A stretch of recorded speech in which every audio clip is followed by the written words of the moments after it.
2025년 7월 21일 힐딩블블 K 들어가도록 하겠습니다. 안녕하십니까, 이스타일조입니다. 안녕하세요, 이주원의 남자 강성주입니다. 안녕하세요, 김원일입니다. 네, 유니폼이 네네. 버드와이저 유니폼, 그 카타르 유니폼 때 받은 거죠? 맞아요. 네, 카타르 월드컵 때 카타르 월드컵 때 우리 버드와이저에서 협찬해줬던 네. 그 유니폼인데.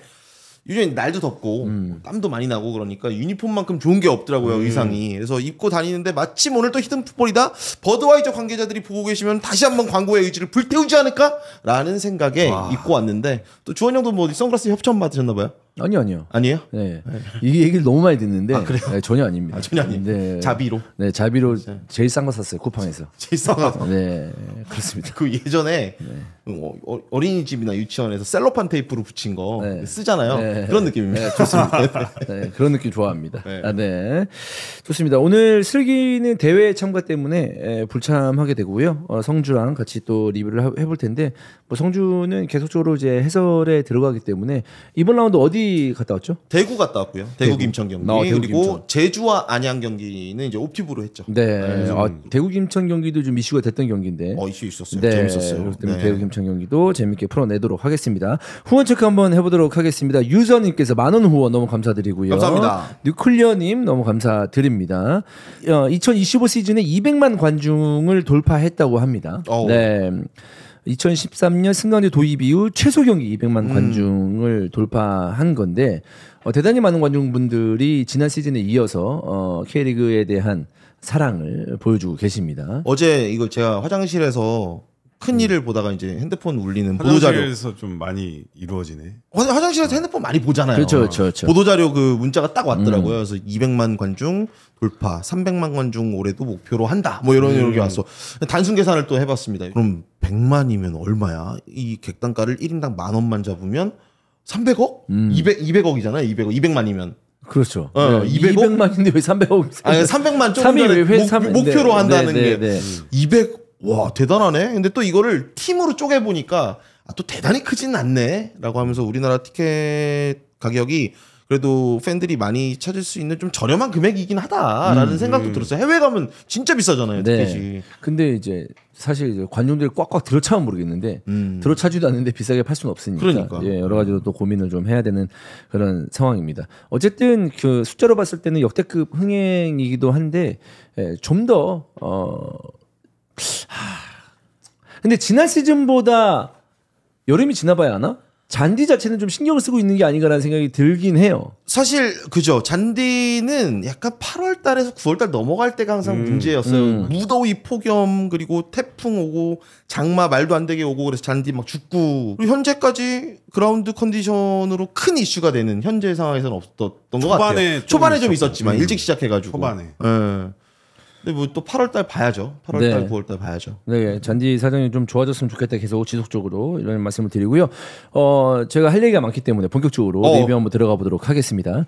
대구 대 김천 경기 성주가 현장을 갔다 왔다고 방금 말씀드렸는데, 대구가 먼저 골을 넣으면서 이거 이제 휴식기 동안 대구가 잘 준비해서 김천이라는 대열을 잡아내면서 이제 꼴찌 탈출 위한 준비가 끝났구나. 이런 생각이 잠깐 들었습니다. 사실 분위기가 괜찮았잖아요. 이 휴식기가 꽤 길었어요, 이번에. 여름 휴식기가 길었는데 울산과의 경기가 좀 늦춰졌던 게 그 전주에 치러졌기 때문에 실전 감각에 있어서는 대구가 조금 더 괜찮을 것이다라는 예상을 할 수 있었고, 무엇보다 울산과의 경기에서 2대2 무승부 기록한 거 대구가 굉장히 잘한 거죠. 예, 울산이 물론 최근에 좀 좋지 않은 부분이 있지만 그럼에도 울산을 상대로 2대2 무승부니까 좋은 기운을 갖고 대팍으로 돌아와서 이거는 승리할 수 있는 포인트가 있을 것 같다. 거기에 돌아온 세징야 폼 어떻습니까? 미쳤잖아요. 네. 그렇기 때문에 제가 이제 또 김병수 제가 대구 감독님들하고 좀 이야기를 많이 하게 되더라고요. 많이 나눴어요. 김병수 감독하고는 최근에 이야기 좀 많이 나눴습니다. 그래서 제가 어떤 이야기, 어떤 거를 궁금해하는지 또 친절하게 설명을 많이 해주시고, 김명수 감독님이 세징야 항상 그 상대로만 하다가 견제해야 되는 선수야, 상대로는. 그러면 이제 우리 팀 선수로서 내가 이제 세징야를 보유하게 되는데 그 맛은 좀 어떠십니까? 그러니까 막 되게 해맑은 웃음을 지으시면서 역시 뭐 능력이 있는 선수여서 이제 수비적인 리스크는 있지만 그럼에도 그 선수의 장점을 활용할 수 있는 것에 포커싱을 많이 하고 있다. 어쩔 수 없는 것 같아요. 대구라는 팀 컬러가. 그렇기 때문에 중원에 이 라마스가 선발 출전하지 않는 이유도 어떻게 보면은 카를로스라는 이 외국인 선수와 미드필더 구축을 하면서 조금 더 기동력 있는 플레이로 그 공간을 커버해야 되니까 그런 게 맞아 떨어졌던 이 전반전이었고요. 어떻게 보면은 사실 정상적인 플레이를 할 수는 없었던 전반전이기도 했어요. 그게 뭐냐면 대구의 킥오프 전에 말도 안 되게 비가 많이 왔습니다. 그러다 보니까 그라운드가 좀 물이 고인 곳도 있고 고이지 않은 곳도 있고 그러다 보면은 사실 선수들이 예측하기가 힘들잖아요. 그렇지. 수비하는 위치에서 실수들이 그렇죠. 좀 나오면서 초반부터 양팀 모두 찬스를 좀 만들어내는 장면이 있었는데 대구가 생각보다 수비적으로 지키지 않고 오히려 김천이 높여놓은 라인을 공략하기 위해서 많이 올라갔던 김주공이라든지 한종무 이런 선수들의 침투와 연계가 괜찮았고요. 또 저는 장성원 선수가 이날 굉장히 좀 아쉬웠는데 뭐가 아쉬웠냐면 골을 못 넣어서 아쉬웠지 그 외의 플레이는 상당히 좋았습니다. 네. 이 측면에서 황재원이 하는 역할이잖아요. 미드필더로 들어오는 역할에 대해서 장성원 선수가 굉장히 적극적인 침투를 가져갔기 때문에 오히려 세징야 득점 장면에서도 이 슈팅 거리를 확보할 수 있었던 게 결국에 장성원의 움직임을 통한 도움이었다라고 보거든요. 이제 그럼에도 아쉬웠던 건 장성원이 직접 찬스를 맞이했을 때 살리지 못한 부분 이런 게 좀 아쉬웠고요. 우주성, 홍정훈, 카이오 수비 조합은 와 이대로만 90분 갔으면 이거 잡을 그렇지. 수도 있었습니다. 근데 이제 이런 말을 했지만 홍정훈이 부상으로 나갔고 네. 큰 부상인 것 같아요. 아, 이거 좀 예기치 못한 충돌이었어요. 코너킥 상황에서 이 동료와 부딪혔거든요. 이거 광대뼈 쪽이 지금 좀 함몰됐다라는 이 소식이 전해지고 있는데 홍정훈이 그동안도 잘하다가 부상으로 좀 빠졌던 경우들이 없지 않거든요. 큰 부상을 많이 당하죠. 많이 당했죠. 십자인대 네. 부상도 있었고. 네. 그래서 너무 안타깝더라고요. 그리고 정우재도 또 부상으로 아웃됐고. 네. 그러면서 수비 라인이 흔들리면서 맞아요. 실점을 내리했는데 어찌되었던 당연히 불운이 겹치긴 했습니다만은 팀 입장으로 봤을 때 두 골이나 먼저 놓고 나서 3대1로 역전당했다. 그리고 최하위 꼴찌팀이 이거는 팬들도 너무 답답하고 감독도 진짜 이거 어떻게 해야 되나라는 생각도 들고 그 와중에 승리할 수 있는 그 분위기, 승점을 따낼 수 있는 분위기에서 세징야를 제외한 다른 선수들의 득점력 이런 것들이 아쉽다 이거죠. 많이 아쉽죠. 네. 아, 정말 많이 아쉽습니다. 그러니까 공격적인 위치에 있는 선수들 뭐 한종무, 김주공 또 뭐 미드필더 지역으로 봤을 때 있는 선수들도 그렇고 이 선수들이 득점을 같이 더 해주면 너무 좋겠지만 너무 세징야에게 몰아주려고 하는 왜냐면 결정력이 좋으니까 확률이 좋으니까 이제 그런 부분도 좀 아쉽고 저는 이날 교체 카드를 에드가를 하프타임에 넣었단 말이에요. 어떤 선택인지는 알죠. 에드가가 들어가면서 전반에 좀 버텨주고 세징야가 이제는 이 세컨볼에 대한 것을 통해서 한 번 더 해결할 수 있는 이런 거를 바랬던 것 같은데 이날 결과적으로 보면은 에드가가 아니고 조금 더 기동력 있는 선수가 먼저 들어갔으면 어떨까라는 아쉬움이 뒤집어졌으니까. 물론 에드가가 굉장히 성실하게 열심히 전방에서 싸워주고 하는 건 있죠. 근데 조금 더 늦은 시간에 들어가는 게 효율적이지 않았을까라는 그 교체 타이밍에 대한 아쉬움이 결과적으로는 좀 남는 것 같습니다. 네. 그리고 이제 오승훈 골키퍼 얘기도 좀 해야 됩니다. 네. 동점골이죠. 2대1 상황에서 2대2가 되는 그 동점골을 김천에서 김강산 선수가 넣었어요. 사실 김강산 선수가 득점을 많이 기록하는 선수는 아니죠. 측면으로 나올 때도 있고 이 센터백에 설 때도 있는데 이날 굉장히 후반전에 라인을 올렸던 김천이었고 빈틈을 김강산도 계속해서 좀 파고들었습니다. 그래서 슈팅을 하는 상황에서의 굴절이 있었어요. 수비수 맞고 굴절이 좀 있었고 이게 또 미끄러운 그라운드 컨디션에서 깔려 들어오는 슈팅 자체는 좀 어려움이 있잖아요, 항상. 그렇죠. 근데 그럼에도 아니, 팀 상황이 상황인지라 네. 이런 거 좀 걷어내주면 좋지 않을까라는 생각이 들 수밖에 없어요. 저는 처음에 그 장면을 놓고 봤을 때 그 앞에 파인 잔디에 의해서 오승훈 앞에서 튀었나라는 생각도 했어요. 아니더라고요. 리플레이를 보니까 굴절 이후에 딱 방향 바뀌면서 쫙 깔려 들어갔는데 따라갔단 말이에요. 따라갔는데 그 다음에 이 터치를 만들어내지 못한 거잖아요. 그런 거 한 방 막아주는 게 사실 골키퍼의 능력을 평가하는 요소이지 않을까? 팀이 이렇게 어려운 상황에서 뭐 예를 들면 뭐 강현무 골키퍼 이번 라운드에 승리한 팀들의 골키퍼들을 보면은 위기 상황이 없지 않았습니다. 대단한 선방들을 보여줬어요. 물론 이창훈 골키퍼도 뭐 강원전에서 우리가 또 얘기를 하겠지만 93 4분까지 다 막았어요. 그렇지. 그런 선방들을 보여줬을 때 수비에서 더 힘을 좀 받을 수 있고 팀이 좀 딱 올라설 수 있는. 아 근데 이번 그 오승훈 그 굴절은 그냥 먹을 거 먹었다. 요 정도까지로 좀. 근데 평가를. 그 팀이 네. 되게 그 하위권에 쳐져 있고 골키퍼가 뭔가 이제 뛰면서 그 나중에 다시 보면은 어쩔 수 없었구나라고 생각이 들지만 막상 뛸 때는 이런 생각 안 드나요? 들긴 들죠. 네. 이거 막아줬으면 슈퍼 세이브가 돼서 수비진에 굉장히 좀 힘이 되지만 네. 그래도 이게 저는 골키퍼 입장에서는 수비 발 맞고 들어가는 거는 그거는 저는 사실 골키퍼를 거의 탓하지 않거든요. 그래서 앞에 어떻게 됐든 굴절이 있으면 오승훈 선수도 따라가는 거에 좀 어떻게 보면 만족을 저는 하는 그런 잘 따라가긴 잘 따라갔어. 그리고 물론 딱 그 장면이 너무 임팩트가 크기 때문에 그 장면에 포커싱이 될 수밖에 없지만 이전에 오승훈의 경기력이라든지 선방 장면들을 본다면 또 욕할 수 없거든요. 네. 많이 막았어요 그날도. 많이 맞고 많이 실수하고. 예. 그러니까 그게 문제인 거야. 하고 또 슈퍼 세이브 또 맞고. 근데 사실 골키퍼는 그냥 먹을 거 먹고 막을 거 막으면 거의 평타로 이제 한 시즌 계속 쭉 가거든요.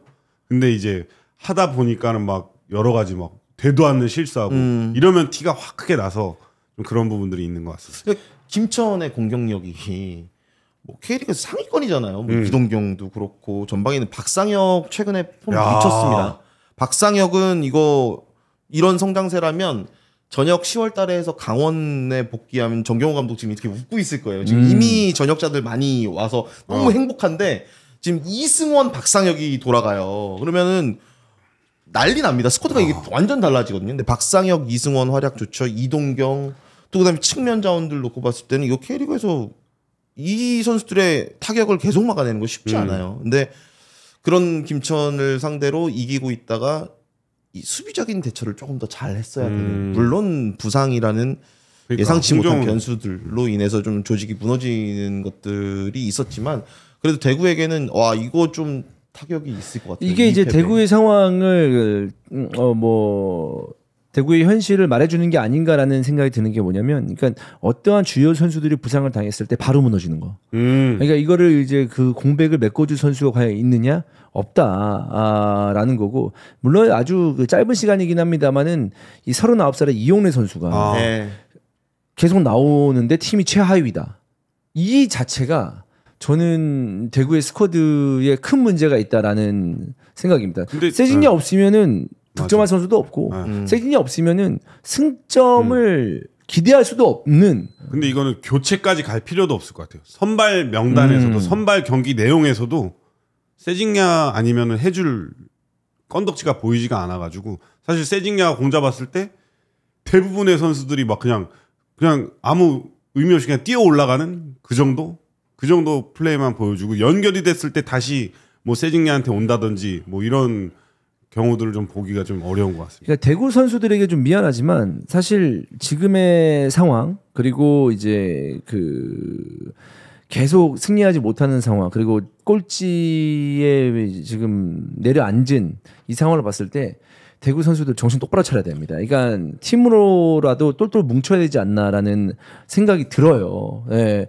이거에 대해서 선수들도 개인적으로도 좀 자각을 해야 되지 않나라는 생각이 들거든요. 맞아요. 네.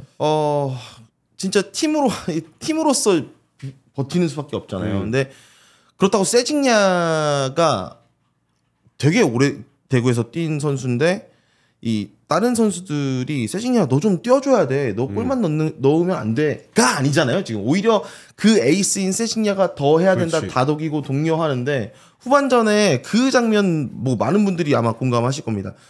에드가와 세징야가 전방에서 막 수비수 가운데서 버티고 동료들이 오길 기다리고 있는 상황에서 올라오는 게 늦어요. 그 측면에서 좀 적극적인 움직임이라든지 이런 게 에너지가 실점이 확 떨어지더라고요. 그러니까 그게 계속 승리하는 팀 혹은 지고 있는 경기를 뒤집는 힘이 있는 팀들은 뭐 이기고 있다 실점을 해도 무너지는 것이 아니고 우리가 할 거를 찾아가는 그런 게 있는데 대구는 좀 그런 것 같아요. 그런 동기부여를 잃어버리는 순간 확 떨어지는 완전 경기력이 달라지는 이제 그런 문제점이 있는 것 같습니다.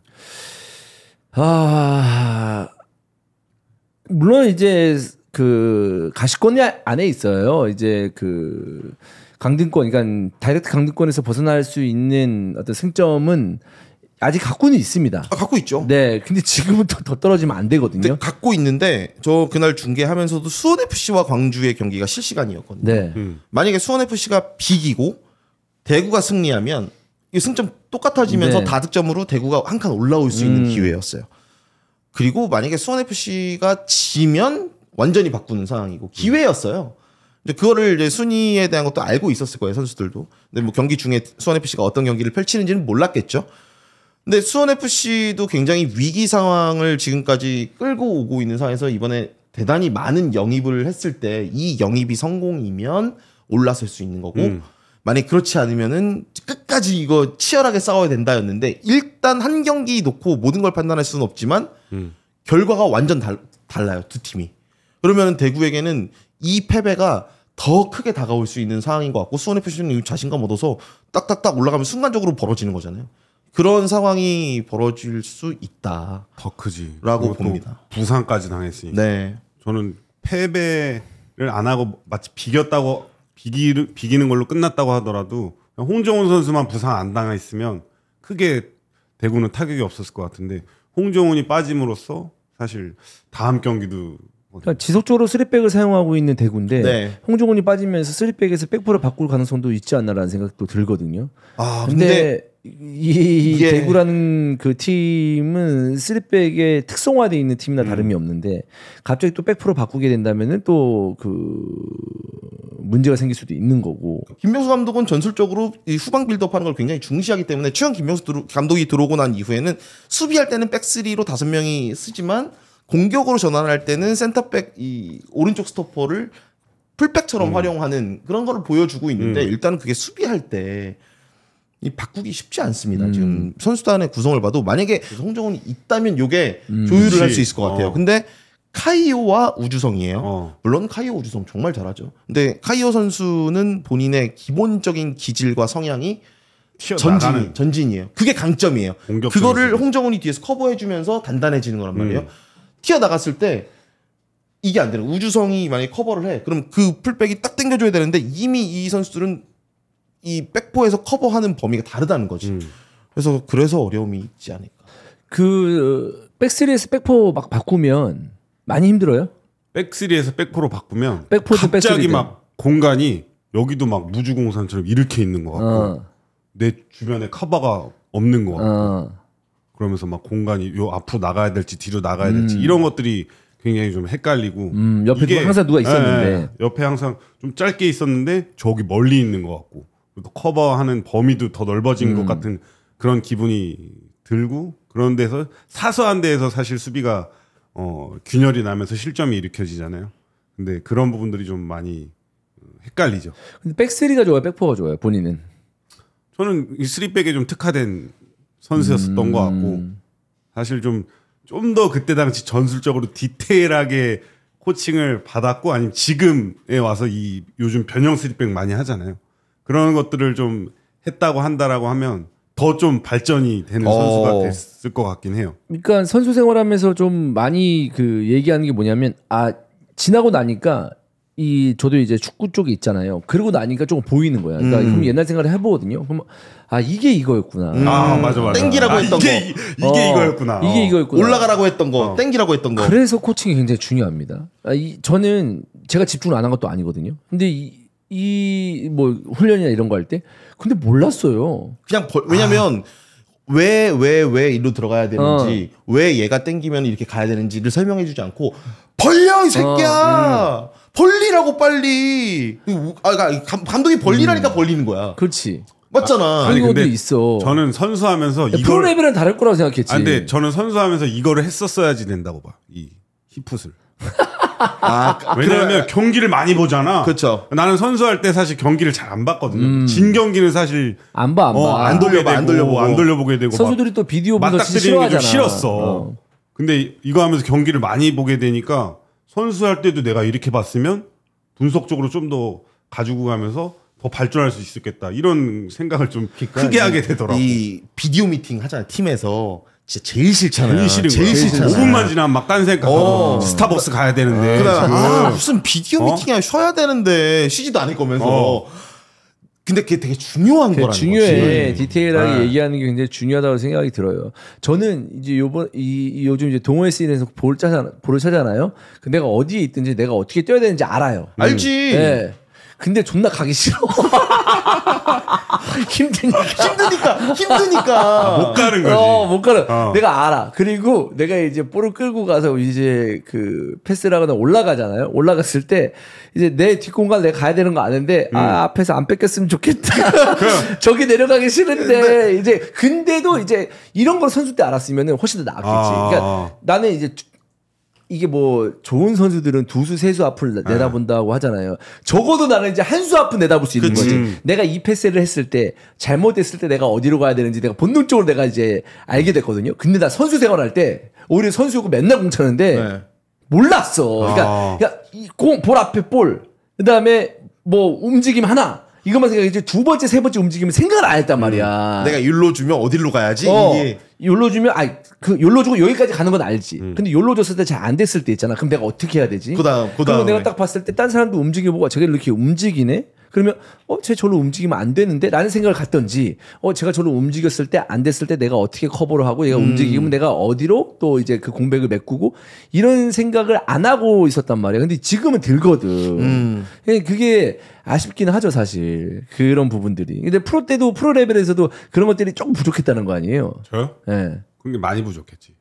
근데 그걸로 근데 이제 보통 사람보다는 훨씬 더 나으니까 프로 레벨에서 그걸로 살아남기도 하긴 한 건데 거기서 이제 한 단계 좀 더 발전을 했더라면 좀 더 경기를 보고 전술적으로 좀 디테일하게 들어갔으면. 그리고 지금은 이 프로 경기 자체를 분석해서 볼 수 있는 미디어가 워낙 많잖아요. 맞아. 분석사. 예전에는 전력 분석관이 캠코더로 찍어가지고 그 데드볼 상황 편집해가지고 감독한테 뭐 한 60분짜리 제출해. 그렇지. 그러면 그거 갖다 보는 거거든. 그래서 근데 어쨌든 뭐 그런 부분에 있어서 대구의 선수들은 이제 김명수 감독이 그래도 이제 디테일하게 전술적인 어떤 그 능력이 있다라고 평가받는 감독이니까 잘 주입을 시켜서 어찌되었던 여기 꼴찌에서 탈출을 해야 된다. 라는 거죠. 한 가지 기대되는 점은 있긴 해요. 세징야 선수가 이제 또 득점을 올리잖아. 그럼 요즘에 막 그 먹방할 때 딱 먹고 나서 그 표현하는 거 굉장히 사람들이 좀 잘 보잖아요. 추성훈 뭐 맥주 마시면 막 이런 것들. 근데 세징야가 골 넣고 김명수 감독이 어떻게 표현할지. 되게 이번에 좋았죠. 이번에 아니 되게 계속 엄청 표정이 해막는. 봐봐 진짜 추성훈 맥주 마신 것처럼 그런 느낌의 좀 맛 표현이 있었는데 골 표현이 있었는데 벤치에서 이제 그러니까 그런 선수가 있다는 거는 좋은 거야. 감독으로서 거지. 행복한 거지. 그 세징야 골 봐요. 거기서 그렇게 골 넣을 수 있는 선수 별로 안 됩니다. 그렇죠. 근데 이제 그걸 지켜내야 말이지. 그래서 대구 팬들은 나는 요즘 봤을 때 이제 경기 보기 싫을 것 같아. 관중이 진짜. 많이 줄었어요. 그러니까 물론 비도 많이 왔고 무더위도 있지만 대구는 그래도 K리그에서 딱 그 매진 행렬이라는 게 가장 많은 구장이고 가장 많은 이 구장이죠. 그런데 최근에 좀 줄었다는 거. 이제 어쨌든 성적과 연관이 될 수밖에 없다라는 게 아쉬움이 있고 참 나름 색깔이 있는 그러니까 나름 그 팀만의 컬러가 명확하고 또 재미가 있는 팀이기 때문에 좀 더 치열하게 할 수 있는 포인트들이 있다라고 보거든요. 근데 그거를 좀 못 살리고 있는 것 같아요. 선수들 스스로. 세징야 에드가가 아닌 다른 선수들이 해줘야 되는 대구다. 이거는 2년 전, 3년 전에도 똑같이 얘기했던 거긴 합니다만 이거 해줘야 돼요. 네. 아니 해주려고 그랬는데 이 장성원 선수도 2개 완벽한 찬스 잡았잖아. 근데 거기서 차기 전에 본인 마음속으로 좀 침착 이거를 하고 찼으면 어땠을까 하는 좀 생각이 드는데 그러니까 거기까지 찬스를 맞이하는 과정 만들어서 들어가는 과정까지는 너무 좋았죠. 너무 좋죠. 에너지도 넘치고 성실하게 밀고 들어가서 근데 일단은 처음 전반전에 나왔던 오른발로 구석을 노릴 수 있는 그 장면에서 마무리가 좀 됐어야 되고 후반전에 왼발은 좀 뭐 공도 떠 있고 이러니까 이동경 같은 스페셜리스트 아니면 어려운 장면일 수도 있어요. 근데 그럼에도 1대1 찬스였습니다. 골키퍼와. 네, 그런 장면들을 살리지 못하면 결국에는 팀이 더 위로 갈 수가 없죠. 갈 수 네. 있는 힘이 없어요. 그렇습니다. 네. 어쨌든 매라운드 대구의 결과가 계속 이제 궁금해지는 상황인데 오랫동안 또 승리를 지금 하지 못하고 있는 상황이기 때문에 대구 팬들에게 위로의 말씀을 좀 드리겠습니다. 다음 경기입니다. 수원 FC 대 광주입니다. 수원 FC도 정말 오랜만에 승리를 했어요. 진짜 오랜만이죠. 네. 네. 좀 수원 FC는 좀 오랜 무승의 늪에서 좀 빠져나왔고 하반기를 좀 기대하게 된 것 같아요. 예. 더욱이 좀 새로 합류한 외국인 선수들이 득점 2점을 득점하면서 기존 선수들 이재원이라든지 루안도 좀 덩달아 살아나는 느낌이 있었고 팀 스쿼드에 좀 안정화되는 그런 느낌을 받아서 후반기에 좀 다크호스로 하위권에 처져 있다기보다는 계속해서 좀 올라올 것 같은 그런 느낌을 좀 받았어요. 영입을 많이 했어요. 이게 영입이 사실 안데르손이 가느냐 안 가느냐에 따라서 그러니까 저는 좀 진작에 네. 갔어야 된다고 보고. 근데 이제 뭐 조율이 안 됐던 네. 부분들이 많이 있는 걸로 알려졌는데 이제 수원 FC 내부적으로도 이런 고민이 있었을 거예요. 안데르손을 이제 보내야 다른 자원들을 알맞게 이렇게 데리고 오면서 후반기에 도모할 수 있는 부분들이 있는데 안데르손이 만약에 안 나가잖아요. 그러니까 안 나가는 게 안데르손이 안 나가고 싶어서 안 나가는 게 아니고 뭐 협상하면서 그치. 안 맞을 수 있잖아요. 못 나가게 되면 오히려 고착화되는 거죠. 그러면은 지금 새로운 거를 못하고. 못하는 상황이다. 그러면 이제 최악으로 치달을 수 있는 상황인데 어쨌든 안데르손을 잘 정리했고 그에 따라서 요소요소에 필요한 선수들을 꽤 잘 데리고 왔습니다. 진짜 데리고 온 네. 스카우터 팀 칭찬해줘야 돼. 네. 뭐. 그래 그 이 어려운 네. 가운데서 어려운 걸 해낸 거예요. 선수들의 보강이 나름 잘 되지 않았나라는 네. 생각이고 결국 이제 수원 FC에게 우리가 바라는 거는 엄청난 성적이라기보다는 지금 하위권에 처져 있는 상황에서 조금씩 올라가서 적어도 이 강등권에서는 벗어나는 그 정도만 해도 성공이거든요. 지금 그쵸, 상황에서는. 그쵸. 네. 그래서 그걸 하기 위한 준비 과정은 여름에 잘했다. 물론 결과는 봐야 되겠지만 이런 말을 해야 되는 거죠. 맞습니다. 자, 이렇게 경기 내용을 한번 들어가 보도록 하겠습니다. 경기는 뭐 광주를 상대하는 팀은 언제나 부담을 많이 갖기는 하지만 그래도 마지막까지 집중력을 잃지 않았던 수원이었었고 다만 먼저 득점하고 나서 바로 또 실점을 했기 때문에 이거 분위기 상대에게 넘겨주나라고 했지만 잘 버텨냈습니다. 저는 오랜만에 이 안현범 선수가 신나서 좀 계속 웃더라고. 경기 중에 경기 뛰는 게 이렇게 행복한가 하는 느낌을 좀 받아서 안현범 선수 웃는 모습 보고서 저 또한 좀 기분이 좋아졌었던 것 같아요. 안현범 선수 같은 경우에는 사실 이제 공격수로 시작했다가 이제 아예 윙백으로 자리를 잡은 선수인데 전북에서는 나는 윙에서도 뛰기도 했어요. 최근에 몇 번. 그래도 네. 이제 수원 FC 와서는 완전히 그 공격적으로. 공격적으로 뛰니까 좀 더 그 본인이 더 좋아하지 않을까요? 약간 확실히 좀, 성향에 네. 맞다고 생각을 하는지도 모르겠습니다. 확실히 좀 본인 성향이 이 수원 FC도 이렇게 빠른 역습을 통해서 좀 공격을 하다 보니까 안현범 선수 스타일이 좀 맞는 것 같고 공격적으로 좀 파워나 힘이 좀 수원 FC가 좀 생긴 것 같아서 굉장히 좀 안현범 선수 잘 어울린다. 그 측면이 살아나면은 어쨌든 사박이라는 이 장신 스트라이커도 있고 이 지동원 선수도 조금 더 편해질 거예요. 지동원 선수 이제 부상 복귀해서 돌아왔잖아요. 이 측면에서 풀어가는 것도 있지만 지동원도 이 기동력 있는 이 윙어 스타일은 아니기 때문에 안현범이라는 카드는 제가 이 휴식기 전에도 처음으로 교체 출전했던 그 경기에서도 안현범의 효과는 이거 수원 FC에서 기대할 만하다. 이거 김은주 감독이 잘 활용하겠다라는 생각을 많이 들었고 김은주 감독도 실제로 그런 기대를 하고 있더라고요. 물론 영입되고 나서 이 수원 FC에 데뷔하는 데까지 시간이 좀 걸렸어요. 잠부상이 좀 있어가지고 그런데 안현범 선수가 그날 경기를 보니까 생각보다 빠르게 녹아들었다. 근데 이미 또 휴식기를 거쳤기 때문에 지금 후반기에 공격수로서 안현범의 포인트 기대할 수 있는 부분이 상당히 크다라고 생각이 듭니다. 그래서 이 선수들도 이 적재적소에 좀 팀을 이적하고 새로운 좀 환경을 조성하는 것도 굉장히 좀 중요한 것 같아요. 윌리안 선수도 사실 수원 FC 유니폼 갈아입고 이적해가지고 굉장히 좀 진짜 새로 태어났나 이럴 정도로 좀 신선한 느낌을 받았기 때문에 이런 부분에서도 좀 새로운 팀으로 좀 이적을 하는 것도 굉장히 좀 선수를 롱런하는 데 있어서 중요한 포인트가 될 것 같긴 합니다. 한찬이도 마찬가지예요. 한찬이도 부상도 있었지만 포항에서 좀 갈증이 있었거든요. 경기 많이 나서지 못했던 갈증이 있었는데 기성용 선수가 들어오면서 적절히 임대를 통해서 본인의 이제 기회를 찾아 떠난 건데 어쨌든 수원 FC에서 그런 마음이 있는 선수들, 내 경기 좀 나가지 못했었던 아쉬움이 있는 선수들이 결국엔 에너지를 폭발시켰을 때 그게 시너지가 될 수 있잖아요. 그래서 적절한 영입들을 스카우트팀 칭찬한다라는 표현이 맞는 것 같아요. 네. 아니 근데 경기 얘기를 해보면 이 핸들 상황은 핸드볼 상황은 이제 어떻게 좀 근데 나는 이 경기에서의 핸들 상황이 2번 있었잖아요. VR 보는 상황 2번 맞나요? 예, 있었던 것 같은데 나는 적절했다고 보는데 좀 되게 이상했나? 이거는 그러니까 기준이 뭐냐가 항상 궁금해요. 그러니까 이게 올 시즌에 중계하면서 어려운 상황들이 뭐냐면 어떤 주시면 불고 어떤 주시면 안 불고 아니야? 똑같은 장면이 타 경기에서 나왔는데 여기서는 핸드볼을 주고 여기서는 핸드볼을 안 준단 말이에요. 그러면 제가 한번 이거 연맹에다가 요청을 한 적이 있습니다.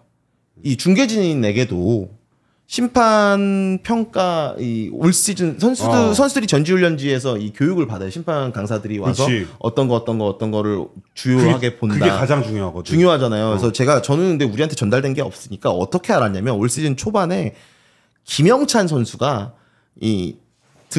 몸 돌리면서 팔 쪽에 맞았는데 자기는 아니라고 확신을 했다. 왜냐면 이거는 전지훈련지에서 이 교육을 통해서 우리가 들었던 내용인데 그걸 생각을 해보니까 자기는 아니라고 확신을 했다. 꽤 오래 VR 판독해서 핸드볼 아닌 걸로 처리가 됐어요. 그래서 그런 게 있구나. 또 인터뷰하면서 이런 걸 들었기 때문에 연맹에다가 K리그 중계진 몇 시즌 정해지지 않냐. 우리한테도 그 심판 강사님 워크샵 할 때 그냥 그런 교육을 한번 해줘라. 너무 도움이 될 것 같다라는 요청을 한 적이 있어요. 그래서 근데 우린 그 기준을 지금 명확히 모르니까 이게 맞다 아니다라고 판단할 수가 없는 거예요. 그래서 어렵습니다. 아니면 손 맞으면 다 불어버리든지. 근데 이 핸드볼은 손 맞으면 다 불어버리든지는 제가 한 5년 전부터 얘기했던 거예요. 네, 진짜. 네, 5년 전이 뭐야? 네. 못터냈지. 왜냐면 핸드볼 관련해가지고 되게 뭐 이렇게 저렇게 해서 규정들이 좀 많이 바뀌었으니까. 근데 나는 이제 기준이라기보다 언제 불고 언제 안 불고는 좀 알 것 같은데 중요한 게 뭐냐면 이제 애매모호한 상황에서의 상황이거든요. 그래서 저는 저도 이제 중계 보면서 이 핸드볼인데 안 불어? 안 불어. 맞아. 그런 라는 경우 있어요. 예. 그거는 제가 봤을 때 그때 판단한 주심이 나중에 설명을 해야 돼. 근데 그건 맞아. 그지 않고선 몰라요. 그건 맞아. 네. 그러니까 예를 들면 그러니까 그 기준이 만약에 핸드볼에 대해서 이제 올해는 뭐 내추럴이라는 표현을 많이 하더라고요. 자연스러운 몸 동작에 의해서 벌어진 거면은 안 분대요. 그거예요. 그러니까 주심이 봤을 때는 되게 추상적인 거야. 주관적인 거죠. 그러니까 왜냐하면 주심이 봤을 땐 자연스러운 거야. 모든 관중이 부자연스럽게 봐도 주심이 봤을 때는 자연스러운 거야. 우리가 부자연스럽게 봐도 주심이 봤으면 자연스럽다라고 보면은 그건 핸드볼이 아니게 된 거죠. 그렇죠. 그걸 우리가 어떻게 아냐 이거지. 근데 저는 이번 경기도 수비수 입장에서 보니까 수비수 입장에서 점프를 할 때는 손이 자연스럽게 올라가죠. 근데 자연스러운 동작이라고 자연스럽게 올라가는데 여기서 이게 맞았잖아요. 그렇지. 네. 근데 그거를 또 주심 봤을 때 안 불 수 없다. 그렇지. 그러니까 이게 솔직히 우리는 이렇게 봐야 돼. 불만하냐 안 하냐. 불만하냐. 근데 솔직히 애매한데 불만한가? 불만하기도 한 것 같기도 하고 그러면 이제 우리가 넘어가야 된다는 거지. 핸드볼 같은 경우 진짜 애매뽕합니다. 근데 불만하지 않은데 불었다? 그러면 문제가 생기는 거지. 근데 불만합니까? 어떤 거요? 그 상황에서 아예 안 불만하다고 봅니까? 불만해요. 그럼 된 거예요. 네, 이렇게 가야 돼. 진짜 애매해. 그러니까 물론 이제 그 광주 팬 입장에서는 수원 팬 입장에서는 되게 짜증날 수 있겠지만 이게 그렇다니까요. 핸드볼이라는 게. 그래서 이 K리그에도 VAR 이후에 주심이 아나운싱 하는 게 도입이 됐잖아요. 빨리 됐으면 좋겠습니다. 지금 이제 시범 운영을 하고 있는데 K리그 2에서 경기별로 시범 운영을 하고 있는데 빨리 도입이 돼서 어떻게 이야기할지 궁금해. 그러니까 어제 같은 상황이야. 그러면은 이렇게 해서 이거는 부자연스러운 동작으로 받고 그래서 페널티킥을 선언했습니다라고 하면 그랬어 라고 받아들일 수 있을 거 아니에요. 근데 거기서 만약에 자연스러운 동작으로 봤기 때문에 PK를 선언하지 않았습니다라고 하면 이제 불만이 있는 사람도 분명히 있겠지만 어쨌든 뭔가 명쾌한 그 판단을 한 주심의 이야기를 들어보고 싶어요. 빨리. 심판 더 어려워진다. 어렵지. 심판도 어려워진다 진짜. 어려운 직업이에요. 심판도 어려워지고 난 그 생각도 했어요. 이제 그 마이크 대고 얘기하잖아요. 네. 혹시나 제가 월드컵이나 네. 유로 대회나 이런데 중계 갔을 때 네. 심판이 얘기를 했을 때 그걸 네. 바로바로 못 알아들으면 중계진이 그것도 이제 그 문제가 생길 수 있다. 네. 지금 막말로 진짜 그거 몇 장면 나오지도 않는데 사실. 그치. 근데 만약에 예를 들어서 다음 월드컵 때 네. 이사님 이제 월드컵 중계가 저랑 같이 하시죠. 너무 영광스럽잖아. 그러면 현장 가서 하는 겁니다. 그러면 할 수도 있어. 그러면 축구 공부가 아니고 나 영어 공부할 것 같아. 그렇게 하지 또 영어 공부해야 돼? 아니 근데 그거는 선택적으로 하면 돼. 제가 이제 규정에 대한 거. 작년에 영어 공부 과외를 끊었잖아요. 네. 그러면서 좀 마음 먹었거든요. 네. 이제 내 인생에 외국어는 없다. 없다. 외국어 공부는 없다. 빨리 AI가 더 발전하기를. 이제 AI 발전. 그러면서 내 인생에 영어는 없다. 이렇게 생각을 했거든요. 이제 그만 이제 해야 되겠다. 라는 생각이 들었는데 갑자기 그렇게 돼버리면 이게 아주 작은 장면이지만 거기서 쪽을 팔 수는 없잖아요. 그치. 이게 만약에 했어. 뭐 해가지고 핸드볼이 아니다라고 실시간으로 하는 것 같고 이거는 뭐 이래서 이렇게 아닙니다라고 해설자가 딱 해줘야 되는데 물론 중계팀에 PD들이나 이렇게 해가지고 번역해서 캐스터도 이제 영어 잘하니까 콜 줄 거야. PD 콜을 줄 거야. 근데 거기서 형이 멈칫해서 마가 뜨는 순간 이제 창피한 거거든. 창피하고 나만 쪽팔린 거거든. 그치, 딴 그치. 사람들은 자연스럽게 해가지고 캐스터가 설명하는구나. 뭐 이렇게 누구든 설명하면 되지라고 생각할 수도 있는데 괜히 내가 쪽팔려가지고 중계에 영향이 있고 진짜 최악의 경우에는 핸드볼 딱 이렇게 해가지고 설명하는데 이렇게 해서 핸드볼 아닙니다라고 이제 주심이 방송을 했어. 근데 나 혼자 홍보를 해서 핸드볼입니다.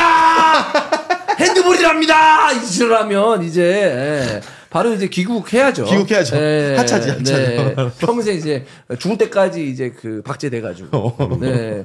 귀웅신 저것도 못 알아듣는 놈이 해설자라고 하면서 이제 그렇습니다. 월드컵 명장면 여기 나온 거지. 네. 아무튼 뭐 그런 상황에 있어서도 이제 명확하게 앞으로 이제 설명이 되면은 많은 팬들이 또 이해할 수 있는 부분이 있지 않을까라는 생각입니다. 광주의 이제 이종현 감독 역시나 이제 그냥 끝나지 않았습니다.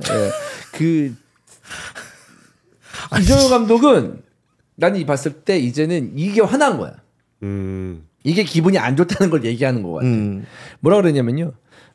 순위를 높이기 위해서 개선해야 할 점이 뭐냐라고 기자가 물었을 때 우리가 이 순위보다 높게 올라가면 큰일 난다. 정말 큰일 난다. 이 순위 유지만으로도 K리그에 큰 도움이 된다. 우리가 위로 올라가면 난리 난다.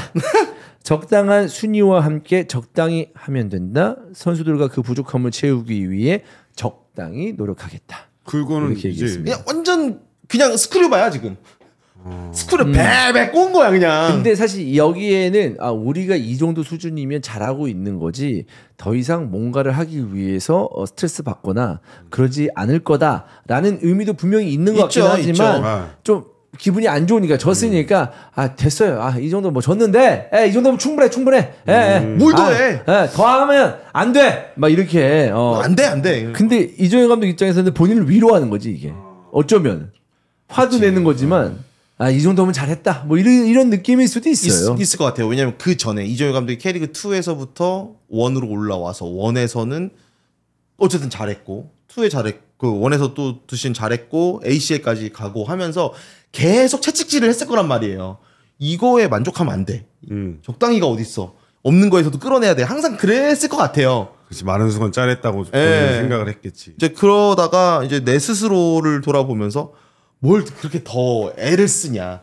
물론 애쓰겠지. 최선을 다하겠지. 지금도 이기려고 고민을 많이 하겠죠. 근데 거기서의 이제 한 번쯤 에너지가 계속 폭발적으로 상향곡선을 그리면서 올라가는 게 아니고 에너지 레벨이 조금은 이제.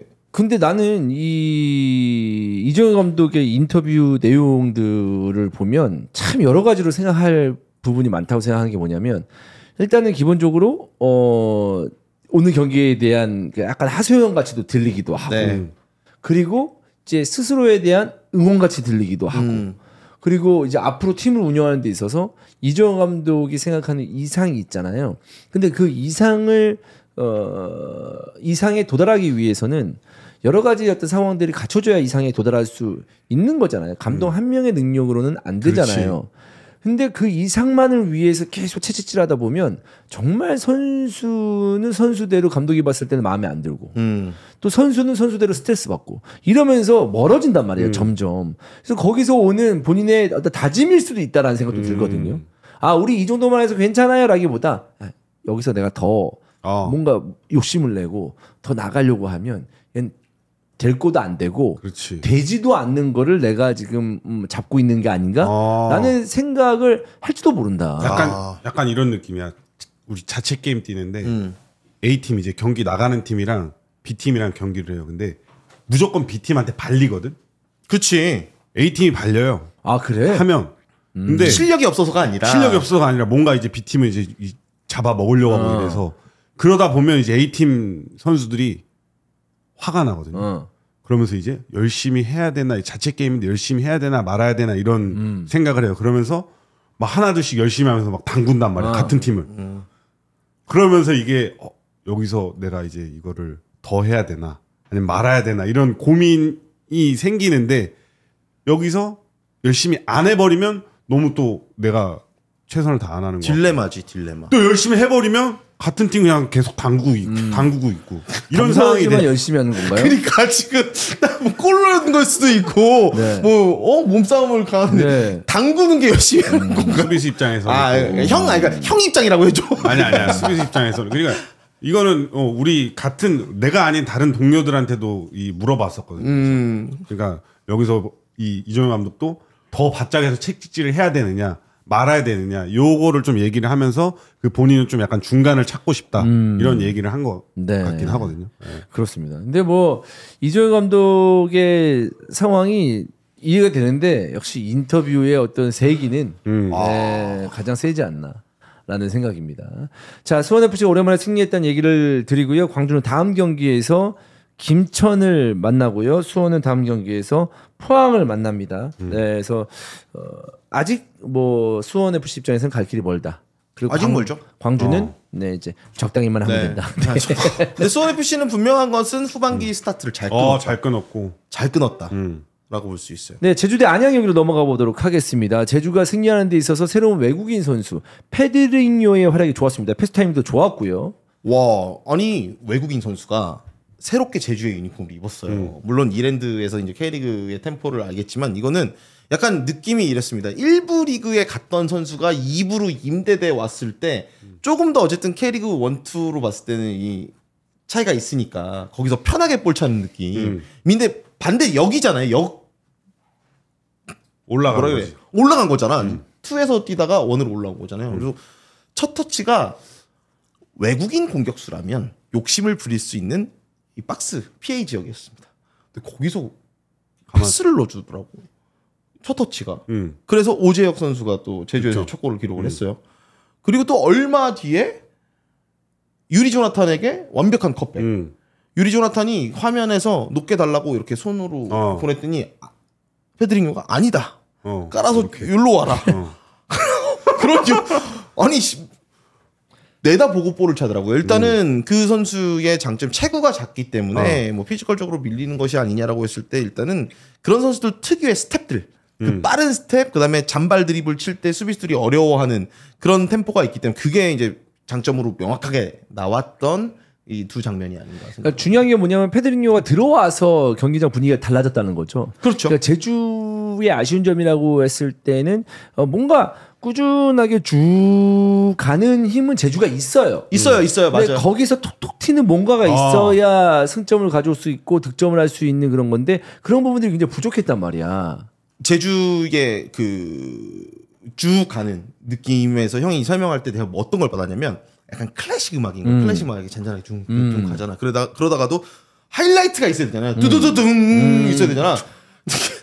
그게 없었다면 악보가 끊겼어. 그렇지. 악보가 끊겼어. 이게 처음에 이렇게 조율하면서 맞추면서 이렇게 가다가 빠밤 빠바바바바바밤 해야 되는데 거기가 끊겼단 말이야. 악보가. 맞잖아요. 페드링요가 그거를 빠밤 쳐줬다. 근데 페드리뉴가 들어오면서 이제 갑자기 이제 딱 템포를 바꾸니까 모든 선수들이 각성하는 유리 조나탄도 살아나더라고. 얼마나 편해 그렇게 패스 박스 안으로 넣어주면. 네. 히드부를 하면서 오랜만에 웃어보는 거 같아요. 네. 아니 형이 요즘 원일이가 왠지 모르지만 약간 좀 주춤하거든요. 주춤해요? 네, 주춤한데 오랜만에 제가 웃어보는 것 같습니다. 네. 지금 약간 위기감 느끼는 거야 또 그러면 원일이요? 깜짝 놀랐어요. 아니 요즘은 사실 그런 개그나 그 웃음에 대해서 포기한 듯.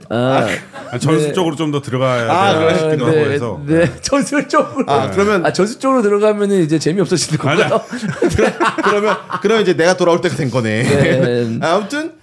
그 주원 형이 이야기했던 거에서 딱 영감을 얻어서 얘기를 했는데 네. 그랬어요. 밋밋했어요. 이게 경기를 90분간 쭉 끌고 가는 힘은 있었지만 뭔가 임팩트 있는 한 방을 주는 어려움이 좀 있었잖아요. 근데 물론 휴식기 이전에 3연승 했던 기록이 또 있기 때문에 네. 그때는 됐단 말이야. 또 근데 어쨌든 그때 분위기 반전을 만들어 내면서 김학고 감독도 다시 이제 좀 버텨낼 수 있는 힘이 생겼고 뭐 전지훈련도 잘 했고 그래서 이날 경기에서는 약간 이런 이 경험 감독 경험의 차이가 좀 느껴졌던 게 유병훈 감독하고 김학범 감독하고 잠수 시합을 한 거야. 이 경기 내용이 내가 볼 때는 전반전에는 수비적인 안정감을 갖고 이 서귀포 앞바다에 야 병훈아 잠수 시합 한번 하자 해가지고 둘이 들어간 거야. 근데 이제 유병훈 감독은 잘 참았어. 막 수비로 잘 참다가 이제 수비 꼴딱꼴딱 하니까 눈 살짝 떴다가 이제 올라가야겠다라고 올라가는데 김학범 감독이 나는 산소통에 있지 이러면서 산소통을 한 거야. 그런 느낌의 경기였어요. 진짜. 페드링요라는 산소통을. 나는 담배도 많이 피지만 산소통이 있지. 딱 이런 느낌이었던 거야. 와. 그다음에 뽀글뽀글 올려보내고. 그래서 긴 호흡으로 좀 김학범 감독이 경기를 끌고 갔던 것 같아요. 전반전에 물론 제주가 홈 경기이기 때문에 조금 더 라인을 올리고 이런 좀 이렇게 공격적으로 나서는 모습이 있었지만 안양은 이날 제가 느꼈을 때 전반전에는 이거 승점 1점이면 된다. 굳이 무리하지 말자. 근데 유병 감독 스타일이 그런 스타일이 아니거든요.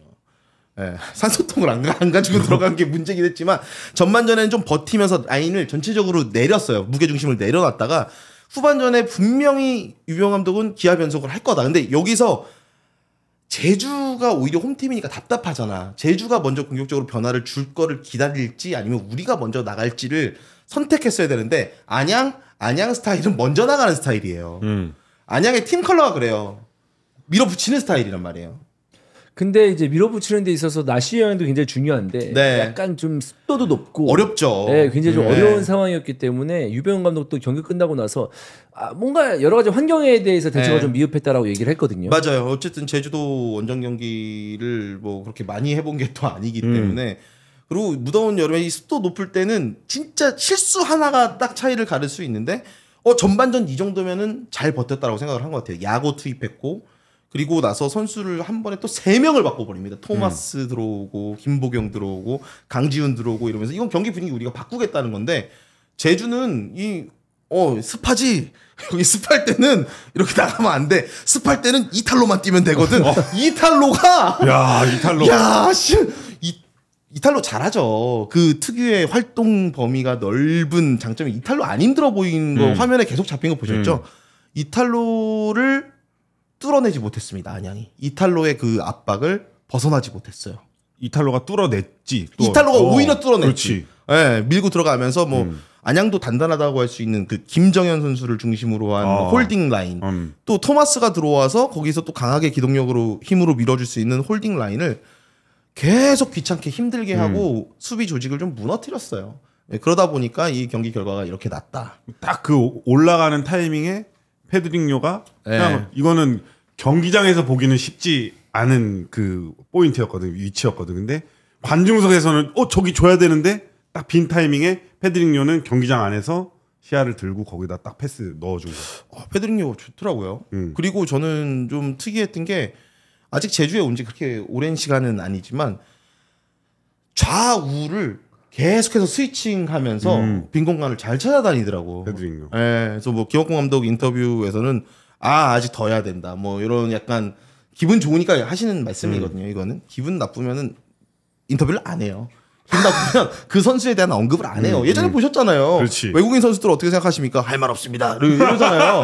근데 기분 좋으니까 얘기한 걸 좀 더 해줘야 된다. 기대감이 높다는 거죠, 그만큼. 네, 그래서 페드리뇨의 등장으로 인해서 제주는 공격적으로 음악의 클라이막스로 갈 수 있는 기반이 마련됐다. 네. 라고 볼 수 있고 안양은 마테우스 없는 게 또 크더라고요. 네. 그래서 지금 뭐 초중반 뭐 이제 중반이라고 볼 수 있나요? 어쨌든 그 초반에 승점을 많이 잃어버렸던 제주였는데 최근에 간담회 이후에 지지 않는 경기를 했었고 물론 2연패로 잠깐 주춤하긴 했습니다만 또 그 이후에는 계속 승점을 추가하고 있는 제주입니다. 근데도 안심하긴 일러요. 안 되죠. 이제 강등권에 있는 이제 안양하고 수원FC 승점 차가 그렇게 많지는 않습니다. 특히나 안양과의 승점 차는 2점밖에 차이 나지 않는데 그렇기 때문에 이번 경기에서 승점이 그만큼 중요하지 그렇죠. 않았나라는 뒤집혔으니까. 생각입니다. 이 안양이 생각보다 이제 승격 이후에 꽤 좋은 모습을 보여주면서 그리고 단단한 모습을 보여주면서 또 축구 자체도 굉장히 빠르게 또 진행이 되면서 매력적인 팀이긴 한데 이게 이제 승격팀의 불안한 점이거든요. 좀 하는가 싶은데 중반 이후에 쭉쭉쭉 내려가는 그런 장면들이 곧잘 나와요. 3연패입니다, 안양이. 네. 이거에 대해서는 또 좀 잘 안정감을 좀 찾아야 되는 상황이지 않을까 싶은데. 그래도 이제 긍정적으로 볼 수 있는 포인트는 권경원 선수가 합류를 했잖아요. 뭐 경기에 나오지는 않았지만 권경원의 합류로 기대할 수 있는 거는 유병훈 감독이 올 시즌 백스리와 백포를 계속해서 넘나들면서 상대의 맞춤 전술 전략을 들고 나온단 말이에요. 그러면 권경원은 위치는 정해져 있어요. 백스리의 왼쪽, 백포의 왼쪽이에요. 그럼 그 자리에 섰던 선수가 토마스란 말이에요. 토마스를 측면 혹은 미드필더로 변형해서 계속 좀 활용할 수 있다라는 유연성을 가져갈 수 있다라는 장점이 있고 그에 따라서 김동진도 아직 컨디션이 부상 이전처럼 100%는 아니지만 김동진도 한 칸 위로 윙포워드 형태로 올려 세울 수 있다라는 이제 공격적으로 좀 더 디테일을 가져갈 수 있는 이 옵션들이 많아졌죠. 근데 와 마테우스가 없는 게 야, 이거는 고민을 좀 해야 될 것 같아요. 외국인 선수에 대해서. 그 마테우스가 연결고리 또 피니셔 역할까지 안양에서 정말 잘해주고 있는데 마테우스의 연결고리가 딱 빠져버리니까 톱니바퀴가 돌아가지 않는 그런 모습에서 못다도 고립되는 모습이 좀 있었거든요. 이제 이것은 물론 이제 퇴장 징계에서 돌아오겠지만 마테우스가 부상 혹은 어쨌든 빠졌을 때의 해답은 무엇이냐? 그런 것을 유병훈 감독 고민을 좀 많이 해야 될 것 같습니다. 이제 물론 이제 그 후반전까지 뭐 실점 이전까지는 0대0 그런 계속 상황이 계속 유지가 됐었는데 네. 그래도 내용적으로 봤을 때는 안양은 좀 아쉬웠다. 많이 아쉬웠죠. 에 대해서 많이 아쉬웠죠. 공격적인 어떤 그 부분에 있어서 좀 별로 보여준 게 없기 때문에 제주 원정에서 안양이 또 가가지고 또 쉽게 딱 좋은 플레이를 하기가 또 쉽지가 않거든. 세트 피스나 이런 걸 좀 더 내려서서 좀 그런 거를 갈고 닦고 갔으면 0-0로 가다가 하나 딱 넣는 걸로 갔었은 그런 전술로 갔으면 오히려 좀 괜찮았을 뻔했는데. 근데 이제 안양이 세트피스 실점이나 크로스 실점 상황들이 올 시즌 많기 때문에 휴식기 동안 그런 거를 좀 많이 준비를 했대요. 그러니까 수비하는 방식 오히려. 그러니까 공격할 때 공격에 대한 만족감은 어느 정도 있어요. 안양이 올 시즌 공격하는 모습을 보면 좋지. 괜찮거든요. 그리고 이 세트피스라든지 킥오프에서도 좀 특이하게 가는 그런 변형을 굉장히 잘 활용하는데 이날은 세트피스 기회도 그렇게 많지가 않았어요. 그냥 세트피스라는 거는 공격 지역에서 파이널 서드로 들어가면서의 시간을 보내야 생기는 거잖아요. 슈팅을 하던 아니면 파울을 얻던 하는데 그런 상황 자체가 많이 없었기 때문에 좀 답답했죠. 네. 알겠습니다. 자, 제주 안양 경기는 여기서 마무리하고요. 자, 너무나 큰 관심을 모았었던 포항 전북 이야기 해보도록 하겠습니다.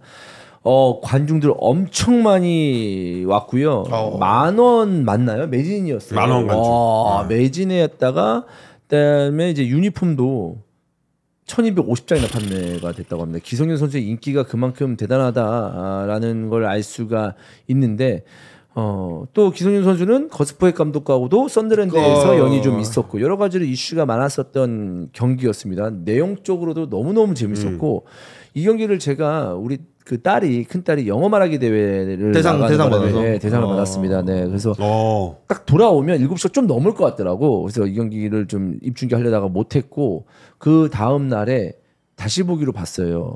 다시 보기로 라이브로 보면서 소통하면서 봤는데 안 돌리면서 봤거든요. 풀 경기를 다 봤어. 시간이 금방 지나가더라고. 그런 경기들 있지. 네. 3대 2니까. 네, 너무 재밌는 경기였다라는 어떤 그 말씀을 드리고 싶은데, 포항이 참 홍윤상의 이 리그 첫 번째 득점. 늦었죠. 너무 늦게 터졌죠. 너무 늦게 터졌죠. 아, 근데 그래도 다행이야. 중요한 경기에서 또 골도 나오고, 또 이호재의 원더골 나오면서 스코어만 보는 사람, 전반전 스코어만 보는 사람은 와, 포항이 엄청 뭐 잘했구나. 물론 잘하기도 했죠. 근데 네오조로 봤을 때는 전북이 무시무시했거든요, 사실. 예. 포항이 먼저 득점하면서 이제 뭔가 앞서가긴 했습니다만은 경기 얘기를 좀 해보겠습니다. 전반전에 신강훈 선수, 홍윤상 선수 득점할 때 그 축구 패스. 도사 패스. 네. 축구 도사 패스 굉장히 좀 좋았고, 네. 굉장히 수가 확실히 이제 30대 후반으로 갈수록 축구가 더 눈에 띈다는 그런 느낌이 들 정도로 신강훈 선수 패스 좋았고, 홍윤상 선수 오랜만에 득점 터뜨렸고, 이호재 선수 또 득점, 발목 힘 기가 막힙니다. 와, 이호재 그 슈팅은 네, 그거는 진짜 발목 힘에서 나오는 네. 그 슈팅이라고 볼 수가 있는데 그 기가 막혔고, 또 기성용 선수가 전반전 딱 끝나고 표정을 봤는데 눈에 이제 좀 하트가 이 스틸리아드의 그 맛, 이 포항의 맛에 좀 빠진 것 같은 그런 느낌을 좀 받았습니다. 전반전은 포항이 좀 완벽하게 전북을 좀 잡았고, 근데 전북도 찬스는 있었지만 뭐 골대 맞고 나오고 이런 경우도 있었는데, 후반전 들어가서 전북이 완전히 좀 바뀌는 그런 느낌이 들었고, 이승우 선수가 완전히 딱 교체 들어오자마자 포항은 그 타이밍에 먹으면 안 됐고, 전북은 그때 딱 따라갔으면 이거 뒤집을 수 있겠다 하는 타이밍에 이승우 선수가 기가 막히게 또 티아고 또 강상현 선수랑 콤비네이션 플레이로 득점을 터뜨렸는데, 그러면서 좀 분위기를 계속 탔고, 티아고가 또 권창훈 선수 크로스 받아서 또 안녕하세요 헤딩슛 넣었잖아요. 그래서 안녕하세요 하면서 이게 뭐 똥이에요 오줌이야 똥 오줌이야 같이 나온 거야? 뭐 싸러 간 거야? 아니 근데 진짜 그거 나왔어요? 아니 그거 좀 주심한테 얘기하고 가든지 골 그러니까. 넣고 그렇게 쓱 가는 거는 아니 너무 또 급하면 또 어떻게 얘기를 해? 그래. 나오면 또 뭐지? 오지니까. 이게 근데 보통 오줌 마려우면 우리 선수들이 항상 경기 전에 볼일을 보고 들어가잖아요. 네. 무조건 루틴으로 네, 다 무조건 빼고 들어가요. 이색적인 난 그냥 뭐 퇴근하는 줄 알았어. 막 골 넣고 가겠다 막 이러면서 들어가길래. 또 그 포항 양쪽에 라커가 있어가지고 바로 그 코너 플랫 쪽으로 가면은 퇴장할 수 있잖아요. 바로 들어갈 수 있지. 그럼 동선이 셀러브레이션이 좋아. 엄청나게 독특하다라고 생각을 했는데 알고 보니까 나오질 않고 모든 사람들이 당황했던 그런 장면이었는데 급하긴 더럽게 급했나 보다. 그래서 옐로 카드를 받으면서 다음 경기 아마 못 나올 건데 네 그렇습니다. 너무 급했기 때문에 우리 그거는 좀 이해하자고요. 이해하죠. 너무 급할 수도 있는 거니까. 또 경기를 차라리 이기고 있으면 화장실도 갔다 오겠다 이렇게 할 수도 있겠는데 그런 상황이 아니고 아니니까. 경기도 급했기 때문에 티아고가 나가지 못했고 티아고의 속은 더 급박하지 않았나라는 생각을 좀 해봅니다. 앞서 말씀드린 대로 먼저 두 골을 넣은 포항입니다. 전반전의 상황에선 강팀인 전북을 상대로 잘 대응을 했었고 본인들도 간간히 좋은 공격을 보여주면서 득점에 성공을 했었는데 야 포항이 쉽게 무너지는 팀도 아니고 먼저 두 골 넣었으니까 이거 경기 가져가나? 그리고 중심에는 경험 많은 기성윤 선수가 있으니까 기성윤 선수가 있었을 때 되게 화려하진 않아도 기성윤 선수가 중원에서 내려와 주면서 경기 조율을 좀 해주는 그런 모습들이 좀 있었단 말이에요. 근데 그냥 어떤 지시를 받은 게 아니라 야 성령아 너 하고 싶은 대로 해 이런 느낌을 받았어. 그러면서 이번 경기에서는 그 기성용 특유의 막 그런 턴 동작 이런 뭐 탈압박하는 거 이런 것들이 좀 많이 나와가지고 저는 기성용 선수 약간 그 어린 시절 좀 돌아간 그런 플레이를 볼 수 있어서 좀 신선했다.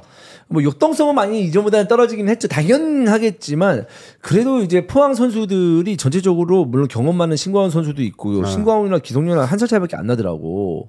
맞아요.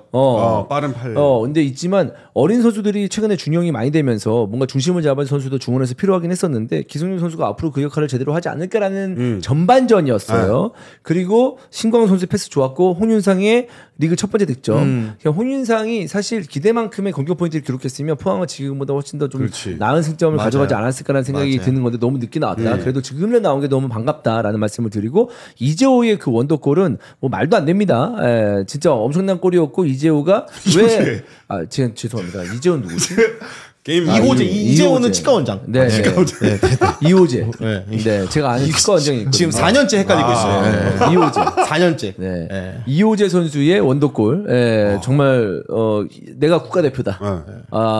그리고 그 발목 힘은 이기영 그 감독의 그 빠따를 볼 수 있는 이기영 전 선수의 빠따를 볼 수 있는 그 슈팅이 아니었나라는 생각이거든요. 진짜 그 빠따라고 하지. 빠따라고 표현하는 게 맞잖아. 네. 근데 후반전으로 갑니다. 내용적으로 봤을 때 전북이 무기력하게 두 골을 실점한 건 아니었어요. 전반전에. 그렇잖아요. 그렇죠. 네. 콤파니오도 고군분투했고. 근데 여기서 전북의 힘이 뭐냐면 콤파니오를 막는데 온 힘을 다 쓴 이 두 명의 중앙 수비수가 지쳐 보이는 게 뚝뚝뚝뚝 보여요. 눈에 보이지. 네.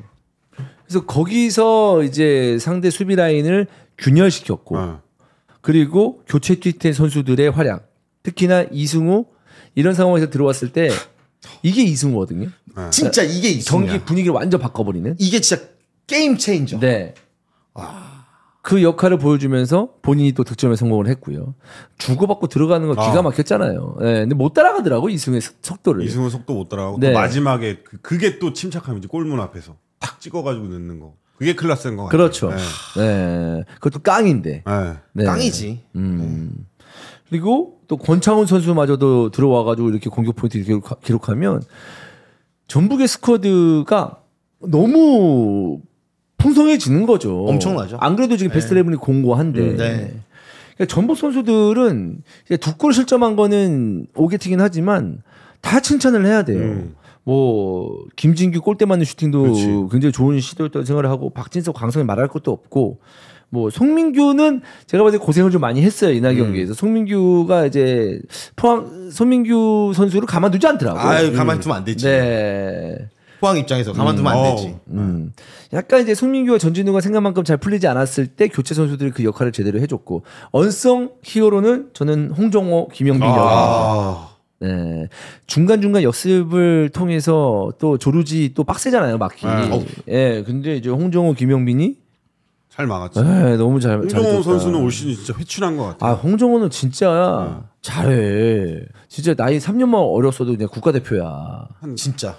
더 할 것 같아. 이 퍼포먼스 그대로 좀 유지를 좀 할 것 같아서 좀 기대가 되는 것 같습니다. 네. 굉장히 빠르게 90분이 흘러갔던 경기였습니다. 찬스도 굉장히 많았고 뭐 그냥 골 장면뿐만 아니라 뭐 만들어가는 과정, 뭐 슈팅 나오는 장면들도 굉장히 좀 퀄리티가 있는 그런 경기였고 한 가지 포항 선수들이 이 조르지나 이 사이드에 있는 선수들한테 이야기를 하고 싶은 기성용 선수는 안 올 것 같은데 이제 이 조금의 틈도 때려주는 그 퀄리티가 있잖아. 그게 살짝 좀 이 조르지라든지 이런 오른쪽에 있는 윙 선수들이 준비를 좀 안 올 것 같은데 이런 생각을 하는 것 같더라고. 그러니까 그건 이제 경기장에서. 템포를 조절하겠죠. 우리 팀이. 왜냐하면 딱 K리그 경기를 보면서 기성용과 기성용이 아닌 수비형 미드필더 이 미드필더들의 차이를 놓고 보면 탁 돌아서서 기성용 여지없이 나가요. 여지없이 나가잖아. 근데 그거를 때릴 수 있는 게 열렸는데도 망설이는 선수들이 있어.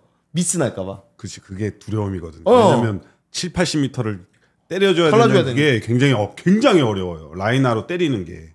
근데 기성용은 그걸 너무 잘하는 너무 선수잖아요. 잘해요. 포항이 올 시즌 전체 팀들 중에서 롱패스가 가장 시도가 많은 팀이에요. 그 롱패스가 뻥 차는 게 아니고 갈라주는 형태로 대각으로 찔러주는 이 부분도. 근데 그게 기성용으로 인해서 더 장착이 됐다? 그러면 측면 자원들이 활용할 수 있는 공간은 더 넓어지는 거지. 좋은 타이밍에 들어오니까. 거기에다 김인성 또 이렇게 오지명 같이 들어가. 그렇지. 형이 좋아하는 김인성. 그리고 왼쪽에 조르지가 그 조르지한테는 조금 더 높게 줄 거야. 그러면 조르지는 그거를 컨트롤 하든지 아니면 다이렉트로 헤더 연결을 하면서 또 찬스를 만들 수 있고 이제 이런 옵션들이 많아지는 거죠. 기성용 한 명이 왔을 때 단순히 스타 플레이어가 온 것이 아니고 경기 퀄리티를 높일 수 있고 포항이 지금 잘하는 것들을 조금 더 극대화시킬 수 있는 선수가 들어왔다라고 보는 게 맞는 것 같습니다. 네. 그거는 어떻게 보셨어요? 이승우 그 박스 안에서 넘어진 장면. 근데 그거 왜 VR 안 봐? 그러니까 VR을 안 볼 수밖에 없는 게 왜 그런 줄 알아요? 제스처가 이동준 주심이었잖아. 제스처가 원래 이제 뭐 이런 요거 하든지 아니면은 뭐 작잖아. 플레이어 이렇게 하잖아. 이렇게 하든지 이렇게 하든지. 이렇게 하든지 해야 되는데 갑자기 무슨 뭐 나 지휘자인 줄 알았어 이러더니 어. 이런 제스처가 이게 뭐야? VR 안 보겠다. 내가 내 눈이 정확하다 이런 그러니까 제스처여가지고 VR이 VR에서 얘기 안 했을 수도 있죠. 비디오 그 룸에서 VOR이죠. 비디오 오퍼레이션 룸에서 원심에 대해서 약간 이상함을 감지했을 때 주심에게 권고를 하잖아요. 이건 비디오 판독을 하는 게 맞는 것 같다라고 했는데 원심에서 일단 안 불었잖아. 근데 그러면 안 불어도 되는 것 같으니까 그냥 넘어간 걸 수도 있고 만약에 이거 여기 좀 걸린 것 같으니까 이거 봐야 될 것 같아요. 현장에서 한번 다시 체크하시죠라고 주심에게 권고를 했으면 봤을 거예요. 근데 그런 소통이 아니었기 때문에 우리가 뭐라고 소통했는지 모르잖아요. 그러니까 그냥 안 보고 내 판단이 맞아 이러면서 이제 그냥 오라이. 근데 이거는 이거라 이거구나. 오라이. 근데 이거는 걸리긴 걸렸으니까 뭔가 봤어야 되지 않나 하고 가장 이건 중요한 거는 왜 이거를 그 설명이 들어간 거 있잖아 그 PA 이거 하기로 했었잖아. 근데 그걸 했더라면 오히려 좀 명확하게 본인이 왜 안 불었는지 알 수 있는 그런 루트가 되지 않았나. 좀 불었어야 되지 않나 하는 장면이에요. 사실 그 장면은 사실 앞서 있었고 볼을 지키기 위해서 발을 뻗는 과정 속에서 좀 뒤에서 접촉이 있었던 거나 다름이 없었잖아요, 사실. 그러니까 접촉이 강하게 있었잖아요. 근데 그 이동 주심 입장에서는 공이 이승우 선수 소유가 아니라고 근데 거의 가까이 있었거든. 그래서 보통 이제 소유가 아니고 뭐 본인 앞에 볼이 가깝게 없다고 하더라도 그 볼을 좀 차지하기 위해서 발을 뻗어서 상대방 수비발을 막는 경우가 있잖아요. 우리가 수비할 때 이제 볼을 안 뺏기기 위해서 이렇게 볼을 돌리면서 상대 발을 피하는 경우도 있지만 상대 발을 막는 경우도 있잖아요. 네. 그럼 막았을 때 그걸 세게 차버리면 그건 파울로 그쵸. 될 수 있는 부분이거든요. 무조건 VAR은 봤어야 된다고 저는 생각을 하는데 그렇습니다. 바로 이걸 하길래 저도 깜짝 놀랐어요. 네. 그래서 전북 경기가 끝나고 나서 포획 감독도 물론 두 골을 실점하기는 했지만 굉장히 만족감을 드러낸 그런 경기였었고 근데 뭐니 해도 제일 중요한 건 뭐냐면 누가 잘했다 못했다 뭐 누가 들어와서 뭐 분위기를 바꿨다 되게 중요한 부분이긴 하죠. 근데 팀적으로 봤을 때 이번 시즌에 이런 경기가 전북은 꽤 있다는 겁니다. 그렇죠. 네. 기억나는 경기들이 있어요. 맞아요. 뒤지고 있었을 때 마지막까지 득점해주고 그걸 또 승점 1점을 끝내는 게 아니고 승점 3점을 가져가는 전북의 모습. 와, 이거는 대단한 정신이거든요. 이거는 팀적으로 엄청난 칭찬을 받아야 되는 겁니다, 그러니까 사실. 이게 그 위닝 멘탈리티라고 하죠. 지고 있어도 우리 동료들을 믿고 우리가 이 경기를 뒤집을 수 있다는 자신감인데 결국엔 이 자신감 누가 심어주냐? 감독이 심어주는 거예요. 감독이 심어주는 거잖아요. 감독이 선수들한테 승우야 너 자신을 믿어. 해가지고 자신 있게 해. 대신 이제 내가 원하는 거는 뭐 이런 부분이야. 라고 했을 때 그게 맞아 떨어지기 때문에 올 시즌 전북이 잘하고 있다고 봐요. 전진우도 마찬가지고.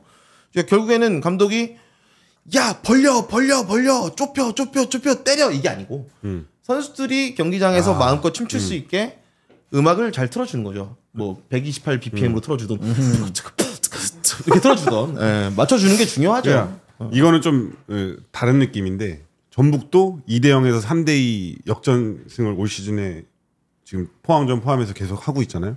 근데 저도 선수 시절에 이거는 2대0 돼도 역전하겠다는 선수들의 마음이 그런 느낌이 들어요. 근데 저도 선수 시절에 제주에서 그 질식 수비할 때 1대0으로 이기고 있다든지 아니면 0대0으로 비기고 있다가 꼭 한 명이 퇴장당하는 경우가 있었어요. 근데 퇴장을 당하고도 지켜냈거든. 지켜내면서 이게 퇴장당하고도 승리로 승점 3점으로 가져가는 경우가 굉장히 있었어요. 그러니까 이제 저도 퇴장을 당해도 질 것 같지 않은 분위기가 드는 거지. 그런 생각이 들었는데 전북도 마찬가지로 2대0으로 지고 있어도 이제는 우린 충분히 역전할 수 있다. 이런 그런 멘탈리티 이런 것들이 좀 계속해서 올 시즌 앞으로 갈 것 같아서 이거 진짜 팀이 보이질 않아. 전북을 어떻게 무너뜨릴 수 있는. 진짜 이 팀이 한 시즌만 이렇게 바뀔 수 있을까라는 생각이 들 정도로 이전에는 마지막에 힘이 부족해서 전북이 승점을 못 가져가는 경기였는데 이번 시즌에는 완전히 달라진 그런 모습을 보여주고 있고 이 전북의 스쿼드를 봤을 때 과연 지난 시즌하고 엄청나게 다른 스쿼드냐? 아니에요. 근데 거의 그 수준인데도 불구하고 이렇게 팀이 바뀐다고? 근데 강상윤 역할도 좀 큰 것 같아요. 강상윤은 지난 시즌 뭐 수원 FC에서 했잖아요. 김원중 감독과 했는데. 근데 결국에는 선수 구성의 문제, 스쿼드의 문제는 아니다. 근데 이 스쿼드를 어떻게 움직이느냐, 지휘관이. 그거잖아요. 그래서 결국에는 주원 형이 조금 전에 이야기했던 것처럼 전북이 불과 몇 시즌도 아니고 지난 시즌 이기고 있던 경기를 후반에 운영을 좀 만족스럽지 못하게 하면서 내주는 경기들이 오히려 좀 많았는데 올 시즌에 이렇게 뒤집는 경기도 이거는 이제 우승할 수 있는 가능성을 높여가고 있는 거죠. 전북이 진짜 살아났다. 올 시즌 완벽하게 살아났다. 라고 생각됩니다. 좋습니다. 근데 그 추가적으로 말씀드릴 게 일단 마지막으로 이 선수에 대해서 얘기할게요. 그 골키퍼 홍성민 골키퍼. 네. 예, 데뷔전이었었거든요. 나이 어린 골키퍼인데 잘하더라고. 곧잘하더라고요. 네, 전북이라는 팀을 상대로 좀 얼거나 그래서 좀 이상한 실수도 나올 법도 한데 킥도 되게 자신감 있게 하고 킥이 중요해요. 킥 능력이 굉장히 좀 요즘 되게 부각되고 있는데 되게 자신감 있게 하더라고요. 그리고 약간 킥의 세기가 킥의 세기도 정확하고 셉니다. 강현무 느낌 나는 것 같아요. 나는 솔직히 요즘 강현무는 좀 웃음벨이던데. 아니 데뷔할 때 강현무. 이날 경기에서 승리했지만 나중에 얘기하겠지만 되게 왔다 갔다 하더라고. 어쨌든 뭐 그런 느낌이긴 한데 어쨌든 뭐 홍성민 골키퍼의 이 능력이 굉장히 좀 잘 보였던 경기였었고 이 선수가 이제 기성용 장학재단 맞아요. 1기 선수라고 하는데 공교롭게도 오늘 같이 뛰었었고 좋은 어떤 그 가능성을 보여줬기 때문에 앞으로도 기대할 만한 골키퍼다라고 말씀드릴 수 있겠습니다. 이 골키퍼로서 2006년생이 주전 자리 차지했는데 잘하잖아. 이거 그냥 20년 가는 거예요. 연금입니다. 연금이야. 네. 돈나룸마 되는 거거든. 네. 진짜. 그러니까 이제 데뷔 전에 그냥 먹을 거 먹고 막을 거 막는 게 중요한 거예요. 큰 실수만 안 하면 막을 거 막아주니까 이런 좋은 평가도 나오고 그리고 또 다음에 또 3골 실점했지만 또 다음에 기회가 바로 또 있을 것 같은 그런 생각이 들어서 그리고 또 전북이라는 팀 상대로 빌드업 했을 때 약간 긴장할 법도 한데 좋은 패스를 좀 보여줬으니까 홍성민 골키퍼 한번 지켜보겠습니다. 자, 다음 경기 넘어가 보도록 하겠습니다. 가운데 대전입니다.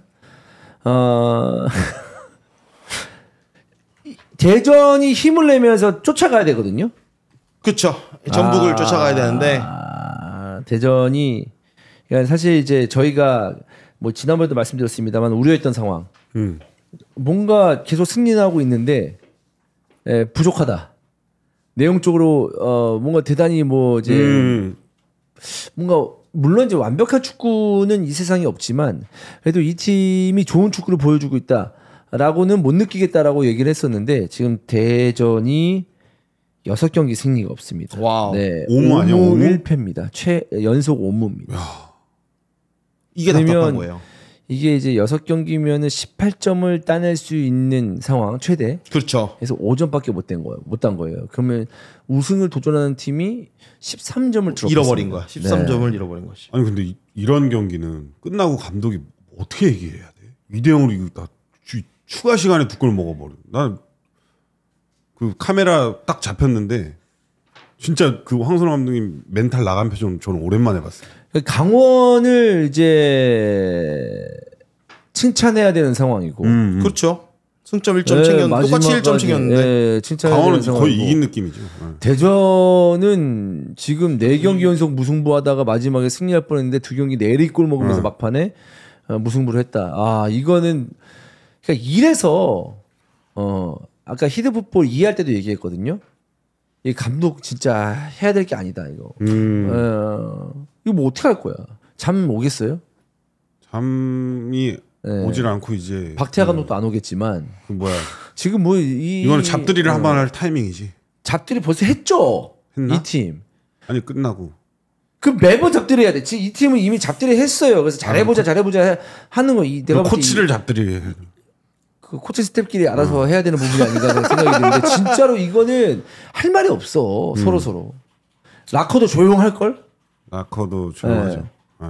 이미 그런 것들을 했을 거로 저는 예상이 되고 대전이 또 힘을 줬잖아요. 여름 이적 시장을 통해서도 선수를 데리고 왔고 전역한 김봉수 선수도 영입을 했고 어쨌든 우승 경쟁을 계속 하겠다라고 지금 힘을 주고 있는 상황인데 결과가 안 나오니까 좀 답답할 수밖에 없는데 일단 경기력은 항상 그런 것 같아요. 대단히 좋지 않더라도 이기면은 또 이기는 이 승리를 쌓아가다 보면 경기력은 좋아질 수 있다라고 보는데 대전이 지금 그걸 못 하고 있는 거잖아요. 그리고 어쨌든 선제 득점 이후에 추가 득점 2대 0까지 만들어 놓은 상황이면 거기서의 운영은 냉철해 90분 때 넘어가면 지켜야지. 더 골 넣을 거야? 아니면은 더 골 공격적으로 할 거면 더 확실히 하던가.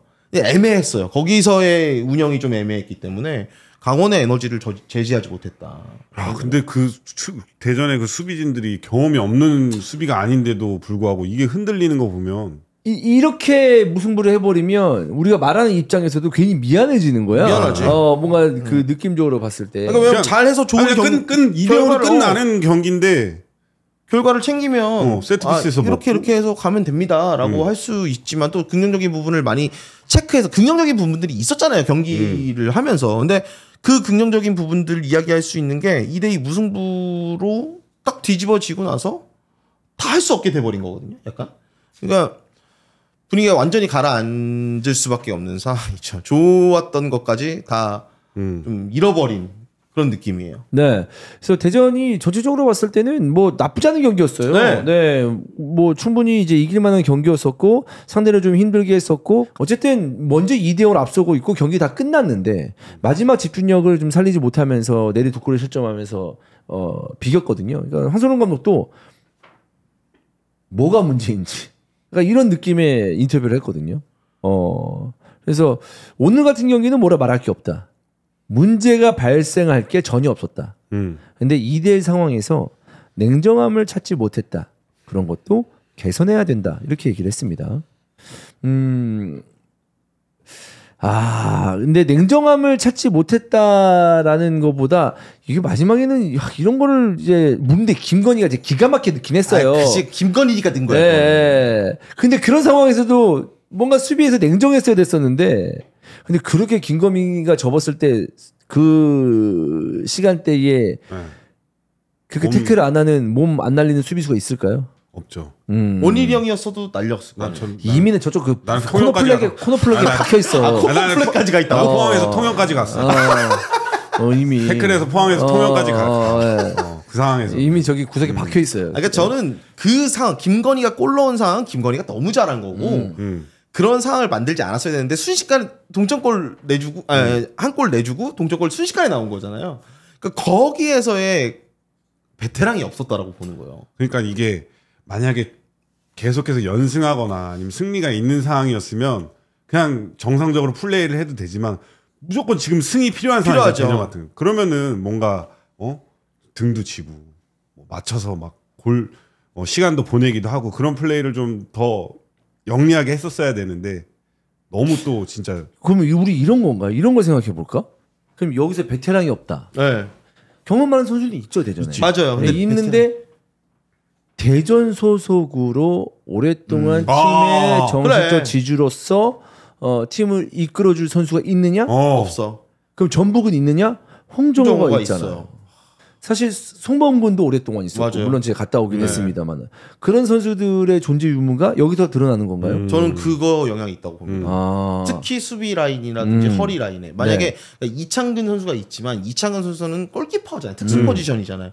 뭐 지시를 하겠지 밑에서 하겠지. 그치. 근데 최종 수비 라인에 있다면 내가 끌고 올라가든지 내가 볼을 멀리 클리어를 하든지 할 수 있지만 골키퍼는 내가 공을 갖기 전에는 뭔가 액션을 할 수 없기 때문에 그러니까 말은 하지만 그런 게 저는 있다고 봐요. 그래서 좀 뭐 안톤 열심히 하지 외국인이야. 김민덕 전역한 지 얼마 안 됐지. 김문환 오른쪽 측면에서 잘 하지만 아직 대전에서 뭐 완전 대전 보라색 피가 흔다라고 볼 수는 없지. 김봉수 얼마 전에 왔지. 김현욱 뭐 자기 거 열심히 하지. 주민규 베테랑이지만 올해 대전에서 처음이지. 없어요. 그게 저는 부재라고 봅니다. 그 막판의 경기를 조율하면서 포항에도 신광훈이 있지. 그럼 자줏빛 피가 흐르는 친구가 누가 있지? 강윤성 정도. 강윤성. 강윤성 있죠. 강윤성이 있네요. 강윤성이 있긴 한데. 네. 이런 그러니까 우리가 굳이 지금 찾는 거야. 찾는 거야. 아니, 감독이 뭐가 문제지 모르겠다니까 찾아드리는 겁니다, 감독님. 근데 황선홍 감독의 인터뷰를 비판하는 게 아니고 감독이 이런 말 할 만해. 그렇지. 왜냐면 멍하거든. 아니 2대0으로 이기고 있었어. 그냥 94분에 들어갔어요. 강원의 첫 골이. 근데 95분 이제 종료 직전에 들어간 거야 또. 뭐 하다가 끝난 거예요. 알고 끝나고 보니까 2대2야. 90분 자라고. 네. 잠깐 화장실 갔다 왔으면 화장실 갔다 온 사이에 2골 먹은 거야. 2골 먹은 거야. 근데 진짜 그게 있는 것 같아요. 경기장 안에서의 리더십. 경기장 안에서의 리더십이라는 게 동료들에게 에너지를 더 집중해야 되는 타이밍에 대한 책은 좀 혼내기도 하고. 원일이 형이 그런 것도 잘했잖아요. 난 좀 많이 혼났는데. 혼났어요? 옆에 더 베테랑 형들이 많아서. 그러니까 그렇게. 아, 그렇지. 그렇게. 그러니까 저 최근에 그 주원영 나오는 슈팅스타 이게 밤에 하니까 이렇게 보거든요. 그러면 선수들 멘트 하는 거 물론 이게 편집이 다 되어 있는 거긴 하지만 기본적으로 말을 많이 할 거 아니에요. 그러면 그 안에서 뭐 고요한 또 김광석 그 코치님 나와서 뛰기 싫은데 막 이러고 나와가지고 하다가도 또 막 하면 열심히 하고 오히려 상대 공격수에게도 알려주고 계속 지시를 하는 거 아니야. 그런 베테랑다운 그런 역할을 할 수 있는 선수가 지금 대전 스쿼드에 없었다라는 게 큰 문제입니다. 네. 그게 정답인 것 같네. 네, 그래서 팀 내에서의 어떤 리더가 있어야 되고, 네. 물론 이제 있겠지만 좀 더 이제 이런 어려운 상황 속에서 급박한 상황 속에서 안정감을 찾을 수 있는 선수는 필요하다라는 말씀을 드리고요. 강원 같은 경우에는 저는 이런 경기에서의 이 무승부가 팀적으로는 엄청난 에너지를 좀 부여해 줄 거다라는 생각이 듭니다. 강원이 일단은 전역한 선수들이 들어오면서 굉장히 스쿼드가 단단해졌습니다. 서민우가 들어왔고 그리고 모재현 선수는 새로 영입이 됐고 김대원 들어갔고 물론 김대원 선수는 이번 라인업에는 빠질 수밖에 없었죠. 빠질 수밖에 없었고 이제 뭐 다음 경기부터 돌아올 텐데 정경호 감독이 진짜 이런 얘기를 했어요. 지금까지는 내가 버텼다. 그러니까 그 버티는 방식이 상대를 신경 쓰지 않고 우리가 하려는 걸 해보기도 했고 상대에 따라서 또 이 전략을 바꾸면서 좀 타협하기도 했는데 이제 이 타이밍을 기다렸으니까 우리가 하고자 하는 거를 좀 더 색깔을 내서 보여주겠다라는 이야기를 했는데 뭐 그 전에 수원 FC전에서도 김대원 선수의 멋진 득점이 나왔던 경기 내용 좋았고 이번 경기도 뭐 전반전부터 압도하고 이런 모습은 아니지만 공격적으로 풀어가는 모습들 그리고 선수들 구성에서의 좀 시너지들이 나는 것 같고 그렇다면은 0대1로 지고 있다가 극장 경기를 만들어내면서 승점 1점 챙겼다. 이거는 이긴 것과 같은 분위기일 거예요. 그래서 다음 경기 더 잘할 수 있는 판을 깔아놓은 것 같습니다. 그러니까 이제 새로운 선수들을 영입했고 그 와중에 또 김건희 선수도 있었고 김대원 선수도 있었고 네. 이런 선수들이 이제 득점을 할 수 있는 선수들이기 때문에 강원의 어떤 상승세를 이끌고 있는 게 아닌가라는 맞아요. 생각인데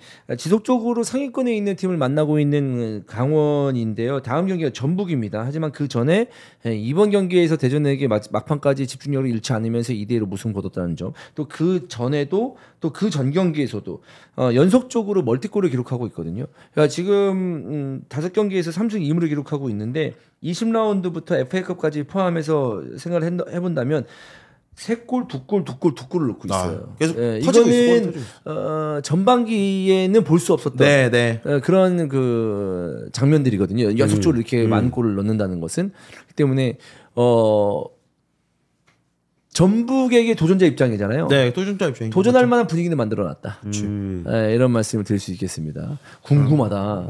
전북 강원 어떻게 될지 진짜 궁금하다. 저는 선수 한 명 한 명 놓고 봐도 요즘에 저는 최근 그래도 좋은 흐름을 가져가고 있는 강원에서 송준석의 역할이 상당히 크다고 봅니다. 송준석 완전 상위군 열심히 하고 네. 허슬 플레이 하고. 그러니까 오른쪽에 이유연도 다치고 강준혁도 다치고 해서 오른쪽이 비었을 때는 송준석이 오른쪽에서도 뛰었어요. 반대발 풀백으로. 근데 왼쪽에서 자신감이 좀 좋아졌어요. 송준석도 이 빠따 좋거든요. 그렇지.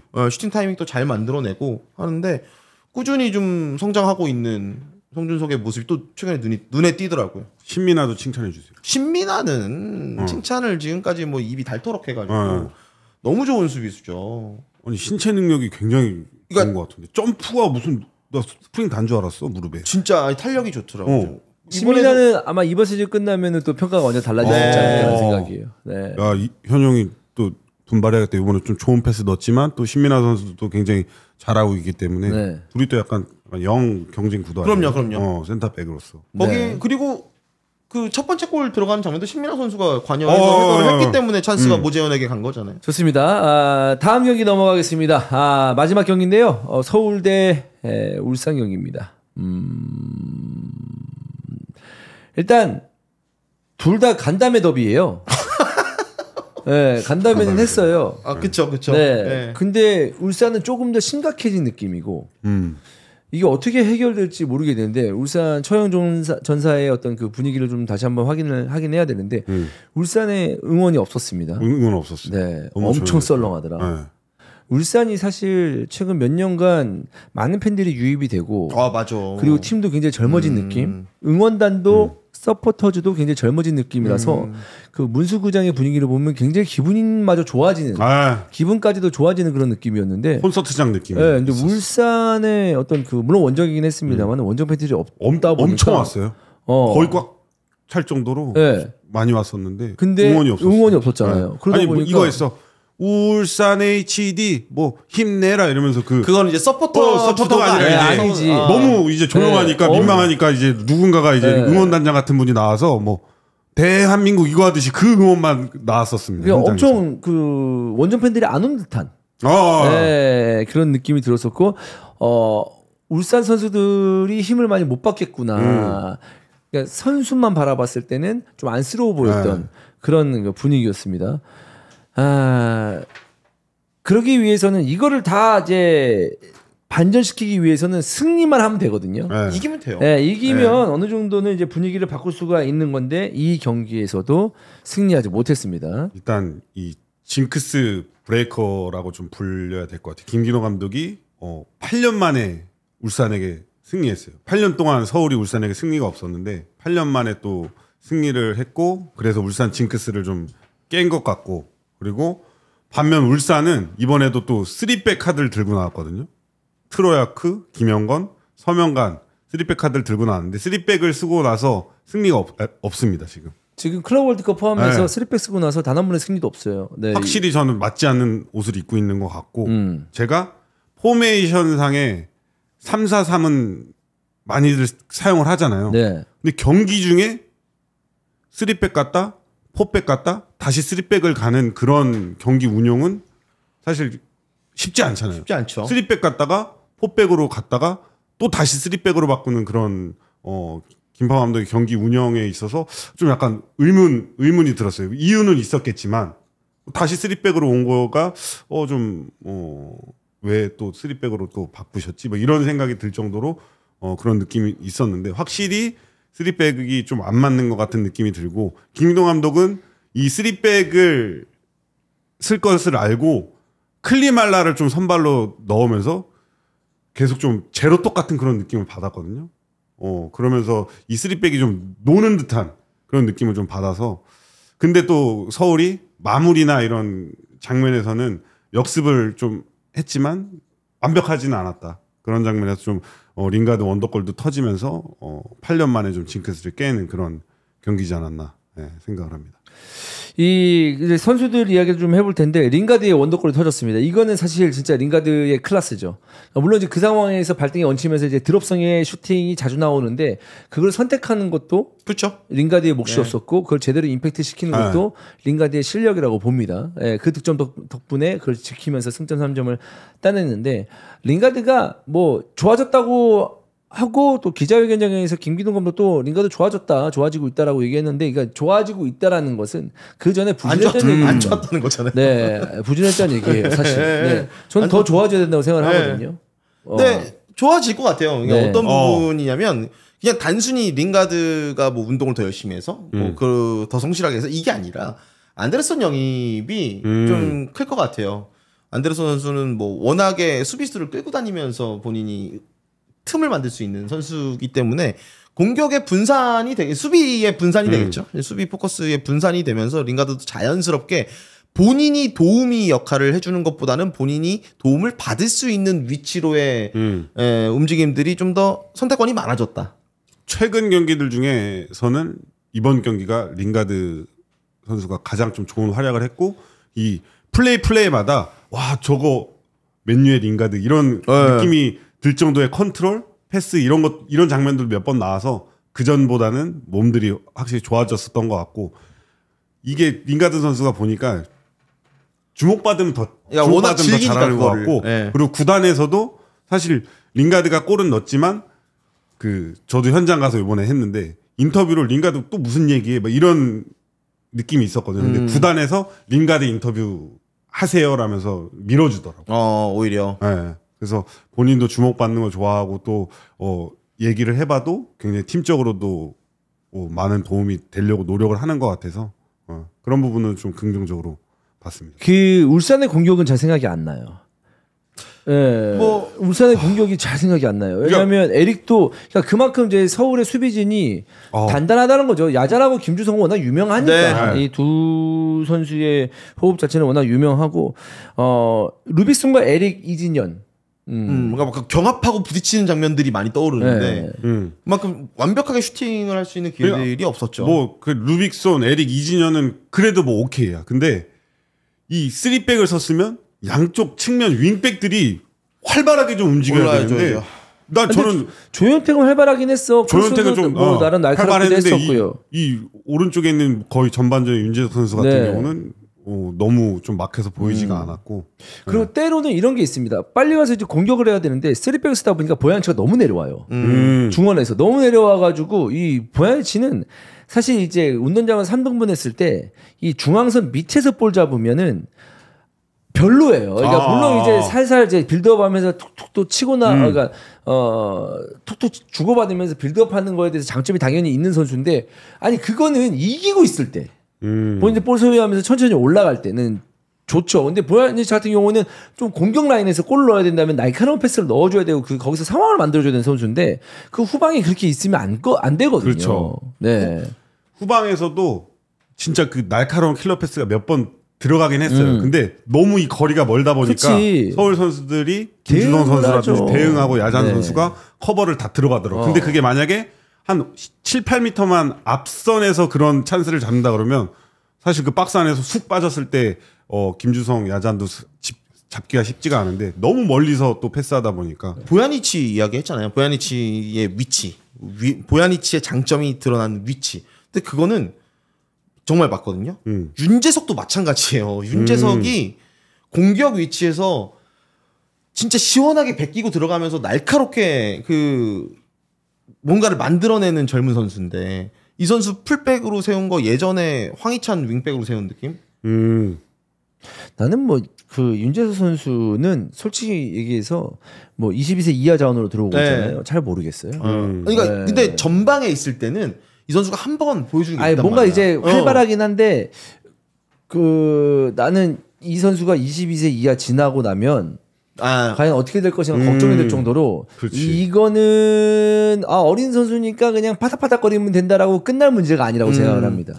그래서 저는 서울과 경기인데 백스리로 나왔으면 차라리 측면에 백스리에서 강상우가 오히려 윙백 역할 잘하는 선수니까 들어갔으면 되지 않나라는 생각이 드는 거죠. 이 경기는 1대0으로 끝났기 때문에 뭐 울산 입장에서는 좀 아쉽다라고 생각할 수도 있겠지만 둑스가 최용수 슈팅을 남겼고 그리고 클리말라가 부진했기 때문에 이 정도로 끝났지. 어느 역습 상황에서 클리말라의 어떤 그 패스 타이밍이나 그 패스의 정확도가 좋았더라면은 더 많은 득점이 나올 수도 있었다.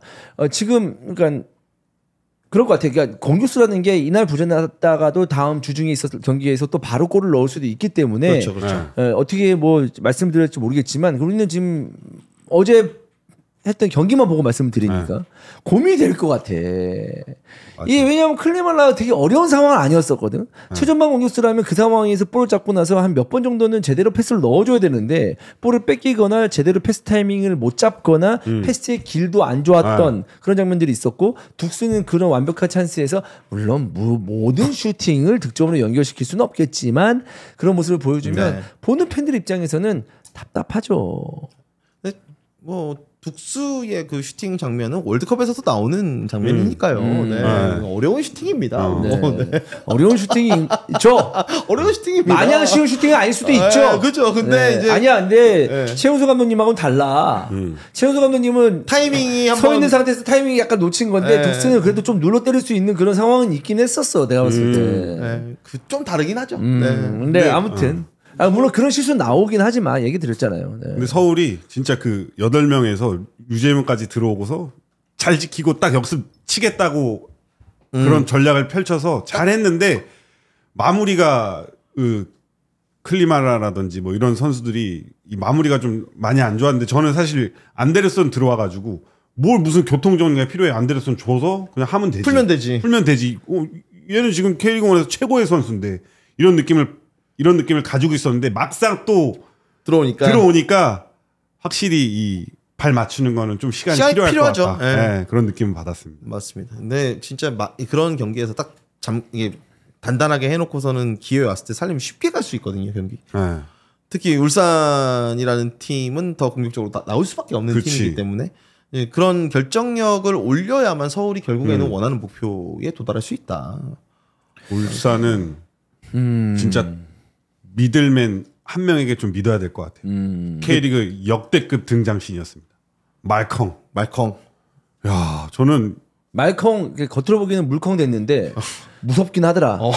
그러니까 박스 안에서 공중볼 왔을 때는 무섭긴 한데 이전에 말컹 생각하면 공중볼뿐만 아니라 여러 가지 발 쓰는 것도 파괴적으로 좀 그 아크로바틱한 모습도 보여주면서 되게 좋은 모습 보여줬는데 저는 지금 몸으로는 안 될 것 같아요. 지금은 그냥 마티나다 몬 거 아니에요? 아니 근데 또 다르지. 아니 여름에 한 경기 하면 7, 8kg씩 빠지잖아. 그럼 아마 이번 경기 하고 했으니까 한 4kg 빠져가지고 근데 그 110kg 됐을 수 있어. 봐라, 우리가 운동 다 해봐서 알잖아.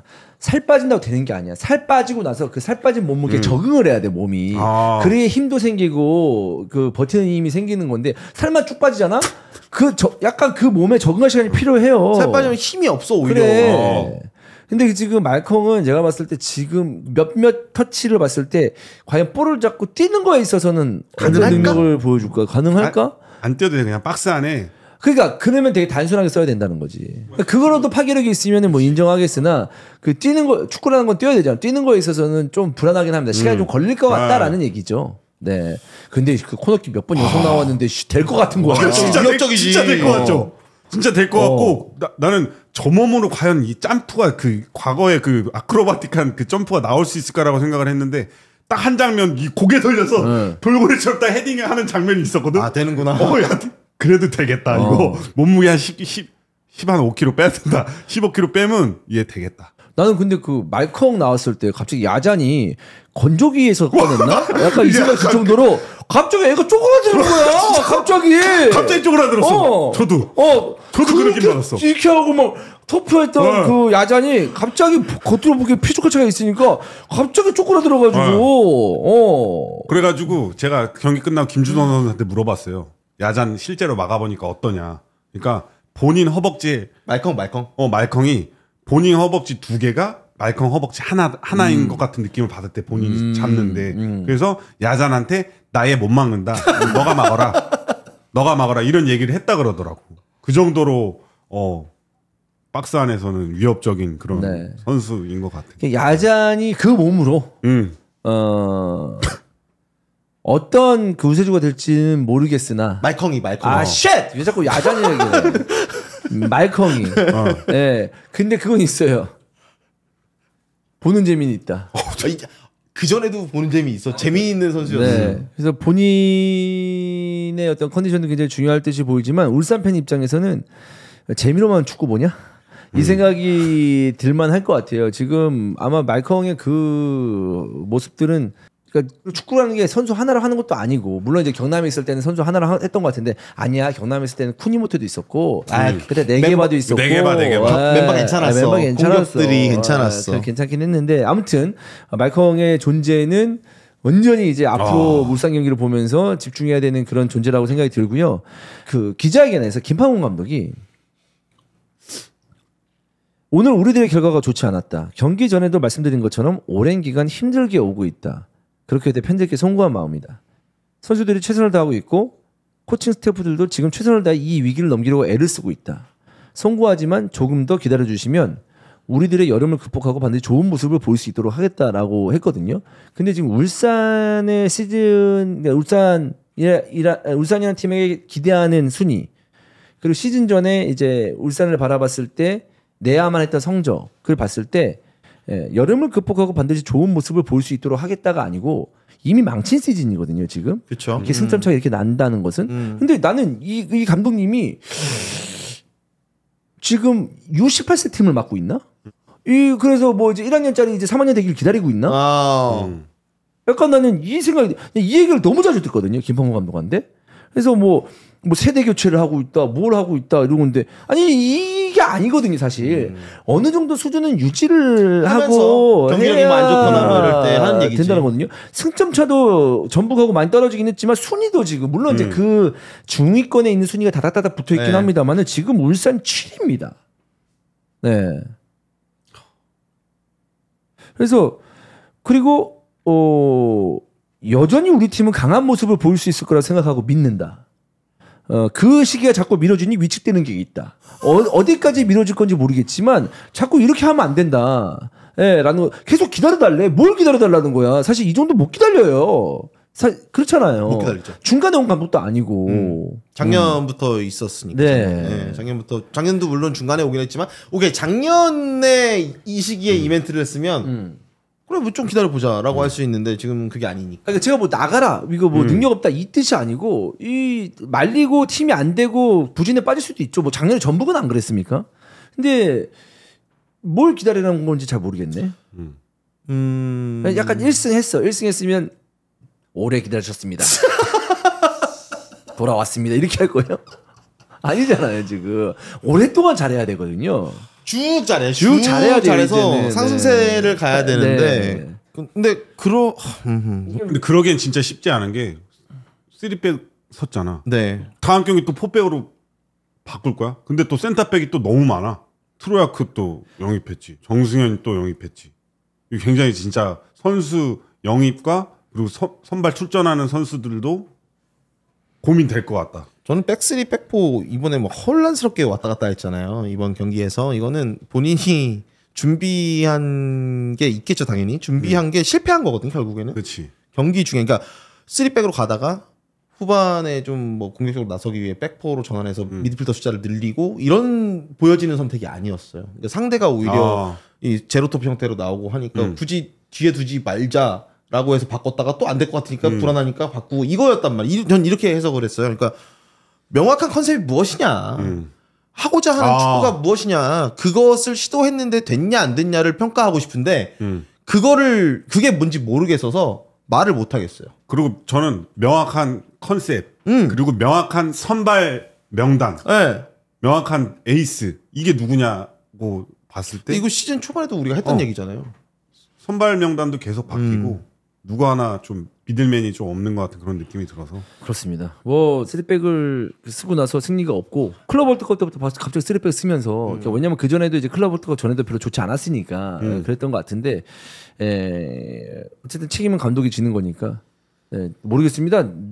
누군가는 기다리고 있겠지만 이렇게 계속 기다려달라고 얘기하는 거는 좀 답답합니다. 울산을 보면은 뭘 위해 기다려달라고 하는 건지 모르겠어요. 연승을 위해, 승점을 위해. 이제 우승은 멀어졌거든요. 근데 그거를 그러니까 아까도 주원님이 이미 망친 시즌이다라고 얘기했잖아요. 그러면은 울산 팬들 입장에서는 단순히 연승 몇 번 보자고 기다리고 싶은 마음은 없을 것 같거든요. 되게 좋은 경기 내용을 보여주면서 이제 감독이라는 게 이번 시즌만 하고 말 건 아니잖아요. 물론 이제 울산 팬들의 대부분의 사람들은 김판고 나가를 외치고 있지만 김판고 본인은 좋은 모습을 보여주면서 오랫동안 팀이 있고 싶을 거 아니에요. 그러기 위해서는 지금부터 기다리는 게 아니고 지금부터 바로 쭉 하고 끝까지 쭉쭉쭉쭉 나가는 모습을 보여주지만 아 김판고 달라졌구나 내년 시즌 봐야 되겠구나 이게 마인드를 바꿔줘야 되는데 그러니까 사람들의 생각을 바꿔줘야 되는데 그걸 또 못하면서 기다려달라고 하는 것은 이거 언제까지 기다려달라고 할 거야? 이거 이러다가 한 이제 뭐 세 경기 중에 뭐 1무 1패 1승 1무 1패 뭐 1승 1무 1패 퐁당퐁당 이렇게 하고 이제 시즌 말미에 이제 파이널 라운드 들어갔을 때 오래 기다리셨습니다. 이제 나가겠습니다. 이럴 거야? 아 그럴 거냐고. 그렇습니다. 그래서 지금 이런 식으로 말할 건 아니다. 네, 라는 생각이 듭니다. 바로 달라지는 모습을 보여줘야 되고 우리가 알고 있는 울산은 그런 팀이고 갑자기 그 생각이 나네요. 좀 이슈가 됐던 그 영상인데 왕에 도전하는 거 말이야. 막 이렇게 하면서 쟤네 우리 왕에 도전하고 있어라고 했잖아요. 본인 팀이 왕이라고 생각을 했던 거잖아요. 그렇죠. 아니, 왕의 자리에 있었고 왕간의 무게를 견뎌야 돼요. 왕이라고 생각하면 네 그렇습니다. 그렇기 때문에 그걸 견뎌내면서 좋은 모습을 계속 보여줘야 되지 그 왕간의 무게에 짓눌리면 안 된다. 근데 지금 우리가 느낄 땐 짓눌려 있는 상황이잖아요. 네. 기다려달라고 하는 거는 이거를 계속 끝까지 들고 있겠다, 네. 버티겠다라는 네. 얘기거든요. 사실 네. 그러니까 우승하겠다는 얘기인데 그게 아니잖아 지금. 계속 팬들에게 기다려달라고 하지 마라. 왜냐하면 기다릴 수 있다. 진정한 팬은 기다려야죠. 팀을 봤을 때 만들어가는 과정이다. 그렇죠. 나아질 수 있다라는 게 보이면 그걸 기다립니다. 팬들이. 아 기다리지. 네, 기다려요. 기다렸고. 네. 근데 지금 사실 기다렸어요. 기다렸어요. 네, 그렇습니다. 그렇기 때문에 울산 팬들에게는 좀 이제 왜냐하면 좀 저도 이런 얘기를 어떤 한 감독에 대해서 계속 오랫동안 이렇게 얘기하는 것도 저도 이제 부담스럽긴 합니다만은 할 얘기는 해야 되고 그리고 팬들의 마음도 어느 정도는 우리가 좀 이해해야 되지 않나. 라는 생각인데 이 와중에 이런 인터뷰는 팬들의 마음을 더 후벼 파는 거다. 아니 김판고 감독을 위해서도 좋지 않다. 네, 라는 생각이 듭니다. 네. 아무튼 주중 경기 바로 있습니다. 주중 경기의 장점이나 단점이 뭐냐면 준비할 시간이 부족하다. 그리고 힘든 팀에게는 바로 또 힘듦이 연속적으로 주중에 올 수도 있다라는 거지만 장점은 뭐냐면 바로 분위기를 바꿀 수가 있어요. 네. 그렇지. 주말 봐봐요. 만약에 일요일날 경기 졌어. 그 좋지 않은 분위기가 주말까지 이어지거든. 사실. 근데 주중 경기 딱 이겼잖아요. 그 분위기 확 바뀌어서 다시 주말 경기 준비할 수 있다고. 그건 있어요, 사실. 그런 건 있죠. 네. 근데 또 안 좋으면 야, 바로 또 안 좋아요. 네. 주중 경기 울산과 대전입니다. 두 팀 다 좀 안 좋음이 있죠. 네. 대전도 뭐 두 골 리드하고 있다가 2대2 된 거 여기서 많이 잡으면 또 반전시킬 수 있는 거고. 한번 봐야 되지 않을까. 네, 라는 생각입니다. 네. 수요일날 입중계를 FM이 예정돼 있는데 개인적으로 빨리 FM을 끝내고 입중계를 해야 되지 않을까라는 생각인데 뭐 경기를 잘 픽해서 여러분과 또 K리그를 즐겨보도록 하겠습니다. 오늘 히든풋볼 K 준비한 이야기는 여기까지입니다. 고맙습니다. 고맙습니다. 감사합니다.